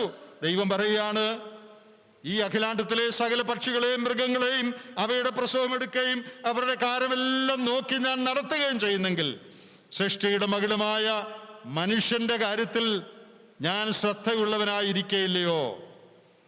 ഒടുവിലത്തെ ചോദ്യം, ഈ അഖിലാണ്ടത്തെ മുഴുവൻ ഉണ്ടാക്കിയപ്പോൾ യാതൊരു മിസ്റ്റേക്കും, യാതൊരു തെറ്റും ഞാൻ വരുത്തിയില്ലെങ്കിൽ, യോബേ, നിന്റെ ജീവിതത്തിൽ ചെയ്തിരിക്കുന്ന, നിനക്ക് അനുവദിച്ചിരിക്കുന്ന ഈ കഷ്ടതയുടെ കാര്യത്തിൽ എനിക്ക് തെറ്റുപറ്റിയെന്നാണോ നീ പറയുന്നത്? സൃഷ്ടികളെ കുറിച്ചെല്ലാം വിശദമായിട്ട് ദൈവം ഇവിടെ പറഞ്ഞല്ലോ. ഒരു ചെറിയ തെറ്റുപോലും അഖിലാണ്ടത്തെ ഉണ്ടാക്കിയപ്പോൾ ദൈവത്തിന് വന്നില്ല. അങ്ങനെയാണെങ്കിൽ മനുഷ്യരോടുള്ള അല്ലെങ്കിൽ നിന്റെ ജീവിതത്തിൽ നിന്നോടുള്ള എൻ്റെ ഏർപ്പാടിൽ എന്തോ തെറ്റുപറ്റി എന്ന പോലെ നീ സംസാരിക്കുകയാണല്ലോ ഇയ്യോബേ. എന്തിനാ നീ എങ്ങനെ സംസാരിക്കുന്നത്? എനിക്കെങ്ങനെ തെറ്റുപറ്റുമോ? അപ്പോൾ ദൈവം ചോദിച്ച ചോദ്യങ്ങളുടെ രത്നച്ചുരുക്കം ഇയ്യോബിനോടുള്ള ബന്ധത്തിൽ ഞാൻ വാചകങ്ങളായി ഒന്ന് പറയുകയായിരുന്നു. ഈ അഖിലാണ്ടത്തെ മുഴുവൻ കരുതുന്ന, അതിൽ ഒരു തെറ്റും വരുത്താത്ത, ഇത്ര അത്ഭുതകരമായി അഖിലാണ്ടത്തെ ചമയിച്ചൊരുക്കി നടത്തുന്ന ദൈവമായ എനിക്ക് ഒരിക്കലും തെറ്റുപറ്റുകയില്ല. ഞാൻ മുമ്പേ ഓർപ്പിച്ച പോലെ ഇയ്യോബിന്റെ വിഷമങ്ങൾക്ക് മറുപടി പറയുന്നതിന് പകരം, അവനെ ആശ്വസിപ്പിക്കുന്നതിന് പകരം, സാരമില്ല പോട്ടെ എന്ന് പറയുന്നതിന് പകരം ദൈവം ചെയ്തത് ദൈവത്തിന്റെ മഹത്വവും ദൈവത്തിന്റെ വലിപ്പവും ദൈവത്തിന്റെ ജ്ഞാനവും വെളിപ്പെടുത്തുന്ന ചോദ്യങ്ങൾ ചോദിക്കയാ. അതിന്റെ അർത്ഥം എന്താണെന്ന് മനസ്സിലായോ? ഇയ്യോബിന്റെ പുസ്തകത്തിൽ ദൈവം ഇയ്യോബിനോട് പറയുന്നതിന്റെ ചുരുക്കം എന്താണെന്ന് പറഞ്ഞ് ഞാൻ അവസാനിപ്പിക്കട്ടെ. ഇയ്യോബിന്റെ കഷ്ടതകൾ എന്തുകൊണ്ടാണെന്ന് ദൈവം വിവരിച്ചില്ല. സാത്താൻ പറഞ്ഞ കാര്യമൊന്നും ദൈവം പറഞ്ഞില്ല. ദൈവം ഇയ്യോബിനെ പഠിപ്പിക്കാൻ ആഗ്രഹിച്ച ഏറ്റവും വലിയ പാഠം, ഇയ്യോബേ, ഞാൻ നിന്റെ ജീവിതത്തിൽ അനുവദിക്കുന്ന കാര്യങ്ങൾക്കെല്ലാം വിശദീകരണം പറയുവാൻ ഞാൻ മനുഷ്യനല്ല. എന്നോട് ചോദ്യം ചോദിച്ചെന്നെ കോടതിയിൽ കയറ്റുവാൻ നിനക്ക് കഴിയുകയില്ല. എന്നാൽ നീ ഒരു കാര്യം വിശ്വസിക്കുക മാത്രം ചെയ്താൽ മതി. അഖിലാണ്ടത്തിനുടയവനായ ഞാൻ ഈ അഖിലാണ്ടത്തെ മുഴുവൻ ചമച്ച് നിയന്ത്രിച്ച് സകല പക്ഷിമൃഗാദികളെയും കരുതി കൊണ്ടുപോകുന്ന എനിക്ക് യാതൊരു തെറ്റും വരികയില്ല. I am an all-wise God. I make no mistake in whatever I do. ഞാൻ സർവജ്ഞാനിയായ ദൈവമാണ്. ഞാൻ ചെയ്യുന്ന ഒരു കാര്യത്തിലും എനിക്ക് തെറ്റുപറ്റുകയില്ല. അത് നിനക്ക് മനസ്സിലായില്ലെന്നിരിക്കും, ഞാൻ നിന്നോട് വിശദീകരിച്ചില്ലെന്നിരിക്കും. പക്ഷേ സാരമില്ല, ഞാൻ ദൈവമെന്ന് നീ അറിഞ്ഞാൽ മാത്രം മതി. അതുകൊണ്ട് ഇയ്യോബേ, നീ സംശയിക്കാതെ, നീ ഭയപ്പെടാതെ എൻ്റെ കൈകളിലേക്ക് നീ ചാടിക്കൊള്ളുക. എൻ്റെ മാറത്ത് നീ വിശ്രമിച്ചു കൊള്ളുക. എന്നെ നീ പൂർണ്ണമായി വിശ്വസിച്ചു കൊള്ളുക. ഞാൻ ഒരു തെറ്റും വരുത്തുകയില്ല, ഞാൻ ഒരു ദോഷവും ചെയ്യുകയില്ല. എന്നെ പൂർണ്ണമായി ഇയ്യോബേ നീ വിശ്വസിച്ചാൽ മാത്രം മതി. പ്രിയപ്പെട്ടവരെ, ഇയ്യോബിന്റെ പുസ്തകം നമുക്ക് തരുന്ന പാഠം അതാ. നമ്മുടെ ജീവിതത്തിലും പരിശോധനകളിൽ പല കാര്യങ്ങൾക്ക് നമുക്ക് മറുപടി കിട്ടിയില്ലെന്ന് വരും, പല ചോദ്യങ്ങൾ അവശേഷിച്ചു എന്ന് വരാം, ദൈവം ഒരിക്കലും അതിന് കാരണം പറഞ്ഞില്ലെന്ന് വരാം. എന്നാൽ നാം ദൈവമക്കളാണെങ്കിൽ, അവൻ തൻ്റെ സ്വന്തം പുത്രനെ നമുക്ക് വേണ്ടി ആദരിയാതെ ഏൽപ്പിച്ചു കൊടുത്തെങ്കിൽ, അവനോടുകൂടെ സകലവും നൽകാമെന്നവൻ പറഞ്ഞെങ്കിൽ, പ്രിയപ്പെട്ടവരെ, നമുക്ക് മനസ്സിലായാലും അവൻ്റെ കൈകളിലേക്ക് നമ്മുടെ ജീവിതങ്ങളെ ഏൽപ്പിച്ചു കൊടുക്കുക. നീ സർവജ്ഞാനിയായ ദൈവം, നീ തെറ്റുവരുത്താത്ത ദൈവം, നിന്റെ ഭാഗത്ത് ഒരു കുറവും ഒരിക്കലും ഉണ്ടാകുന്നതല്ല, നീ ഒരിക്കലും അനീതി ചെയ്യുകയില്ല. അതുകൊണ്ട് ദൈവമേ, നീ എൻ്റെ സ്വർഗസ്ഥ പിതാവായതുകൊണ്ട് ഞാൻ നിന്റെ ശരണപ്പെടുന്നു, ആശ്രയിക്കുന്നു, ഞാൻ നിന്നെ പൂർണ്ണമായി വിശ്വസിക്കുന്നു. ആ ഒരു സ്ഥാനത്തേക്ക് നാം എല്ലാവരും വരണമെന്നാണ് ദൈവം നമ്മെ എല്ലാവരെയും കുറിച്ച് ആഗ്രഹിക്കുന്നത്. ഈ പുസ്തകത്തിൻ്റെ 40-ാം അധ്യായത്തിലേക്ക്, 40-42 അധ്യായങ്ങളിലേക്ക് നാം വരുമ്പോൾ, പിന്നെ നിങ്ങൾ വീട്ടിൽ പോയി വായിച്ചാൽ മതി, ഇയ്യോബിന്റെ പ്രതികരണം നമുക്ക് കാണാം. ദൈവം പറഞ്ഞ ഈ സത്യങ്ങളോട് ഇയ്യോബിന്റെ പ്രതികരണം എന്താ? ഇയ്യോബിന്റെ പ്രതികരണം, all cases, all charges against God are withdrawn. ദൈവത്തിനെതിരെ ഞാൻ ഫയൽ ചെയ്ത എല്ലാ കേസും ഞാൻ പിൻവലിക്കുന്നു. ദൈവത്തോടുള്ള എല്ലാ ചോദ്യങ്ങളും ഞാൻ പിൻവലിക്കുന്നു. ദൈവമേ, ഭോഷത്തരമായി ഒന്നും അറിയാതെ പൊട്ടനെ പോലെ ഞാൻ സംസാരിച്ചു പോയി, നിന്നെ ഞാൻ സംശയിച്ചു പോയി. ഞാൻ പൊടിയിൽ കിടന്ന്, ചാരത്തിൽ കിടന്ന് അനുദപിക്കുന്നു, എന്നോട് ക്ഷമിക്കണം. നീ നല്ലവനായ ദൈവം, നീ ജ്ഞാനിയായ ദൈവം, നീ തെറ്റൊരിക്കലും ചെയ്യാത്ത ദൈവം, നിന്നെ ഇതാ ഞാൻ കണ്ടിരിക്കുന്നു, നിന്റെ ദർശനം എനിക്ക് ലഭിച്ചിരിക്കുന്നു. നീ മഹാൻ, നീ ജ്ഞാനി, നീ വല്ലഭൻ, നീ തെറ്റുവരുത്താത്തവനെന്ന് എനിക്ക് മനസ്സിലായിരിക്കുന്നു. ആ നിന്നിൽ ഞാൻ ശരണപ്പെടുന്നു, എനിക്കത് മതി. ഇയ്യോബിന്റെ പുസ്തകത്തിന്റെ പാഠം അതാണ്. ഒരു വാക്കും കൂടെ വായിച്ച് നമുക്ക് അവസാനിപ്പിക്കാം. യാക്കോബിന്റെ ലേഖനമാണല്ലോ ഇന്നലെ നാം വായിച്ചാരംഭിച്ചത്. അവിടെയാണല്ലോ വിശ്വാസത്തിന്റെ പരിശോധനയെക്കുറിച്ച് പറയുന്ന വാക്യങ്ങൾ നാം വായിച്ചത്. യാക്കോബ് ഇയ്യോബിനെ കുറിച്ച് പറയുന്നത് നമുക്ക് വായിക്കാം. 5-ാമത്തെ അധ്യായം 10-11 വാക്യങ്ങൾ. യാക്കോബ് 5:10-11 വാക്യങ്ങൾ. സഹോദരന്മാരെ, കർത്താവിന്റെ നാമത്തിൽ സംസാരിച്ച പ്രവാചകന്മാരെ കഷ്ടാനുഭവത്തിനും ദീർഘക്ഷമയ്ക്കും ദൃഷ്ടാന്തമായി വിചാരിച്ചു കൊള്ളുവിൻ. സഹിഷ്ണുത കാണിച്ചവരെ നാം ഭാഗ്യവാന്മാർ എന്ന് പുകഴ്ത്തുന്നു. യോബിന്റെ സഹിഷ്ണുത നിങ്ങൾ കേട്ടും കർത്താവ് വരുത്തിയ അവസാനം കണ്ടുമിരിക്കുന്നു. കർത്താവ് മഹാകരുണയുള്ളവനും മനസ്സിലുള്ളവരുമല്ലോ. യോബിന്റെ സഹിഷ്ണുത നിങ്ങൾ കേട്ടും കർത്താവ് വരുത്തിയ അവസാനം കണ്ടുമിരിക്കുന്നു. കർത്താവ് മഹാകരുണയും മനസ്സലിവുമുള്ളവനല്ലോ. നാം ഇന്ന് അനേക പാഠങ്ങൾ പഠിച്ചു. നാം പഠിച്ച ഏറ്റവും വലിയ പാഠം എന്താണ്? ദൈവം ചെയ്യുന്ന എല്ലാ പ്രവൃത്തികളും, ദൈവം അനുഭവിക്കുന്ന എല്ലാ പരിശോധനകളുടെയും കാരണം നമുക്ക് മനസ്സിലായെന്ന് വരികയില്ല. നമുക്ക് മനസ്സിലാകാത്ത മറുലോകത്ത്, നമ്മുടെ പിടിക്കപ്പുറത്ത് അതിന് ചില കാരണങ്ങൾ കാണും. അത് ദൈവത്തിന് അറിയാം. അതവൻ നമ്മോട് വിശദീകരിച്ചു എന്ന് വരികയില്ല. എന്നാൽ അവൻ സർവജ്ഞാനിയാണെന്നും തെറ്റുപറ്റാത്തവനാണെന്നും അവൻ യോബിന് വെളിപ്പെടുത്തിയല്ലോ. കരുതുന്ന ദൈവമാണ്, തൻ്റെ സൃഷ്ടികളോട് കരുണ കാണിക്കുന്ന ദൈവമാണ്, തൻ്റെ മക്കളെ സ്നേഹിക്കുന്ന കൈവിടാത്ത ദൈവമാണ്. അത് വിശ്വസിച്ച് അവൻ്റെ കരങ്ങളിലേക്ക് നമ്മുടെ ജീവിതങ്ങളെ ഏൽപ്പിച്ചു കൊടുക്കുക. എല്ലാം മനസ്സിലായില്ലെങ്കിലും അവനെ വിശ്വസിക്കുക, അവനിൽ ആശ്രയിക്കുക. യോബ് പറഞ്ഞ പോലെ, അവൻ എന്നെ കൊന്നാലും ഞാൻ അവനായി കാത്തിരിക്കും, ദൈവത്തോട് അടുത്തിരിക്കുന്നത് എനിക്ക് നല്ലത് എന്ന് പറഞ്ഞ് നമുക്ക് പിരിഞ്ഞു പോകാം. ദൈവത്തിൻ്റെ ആത്മാവ് നമ്മെ സഹായിക്കട്ടെ.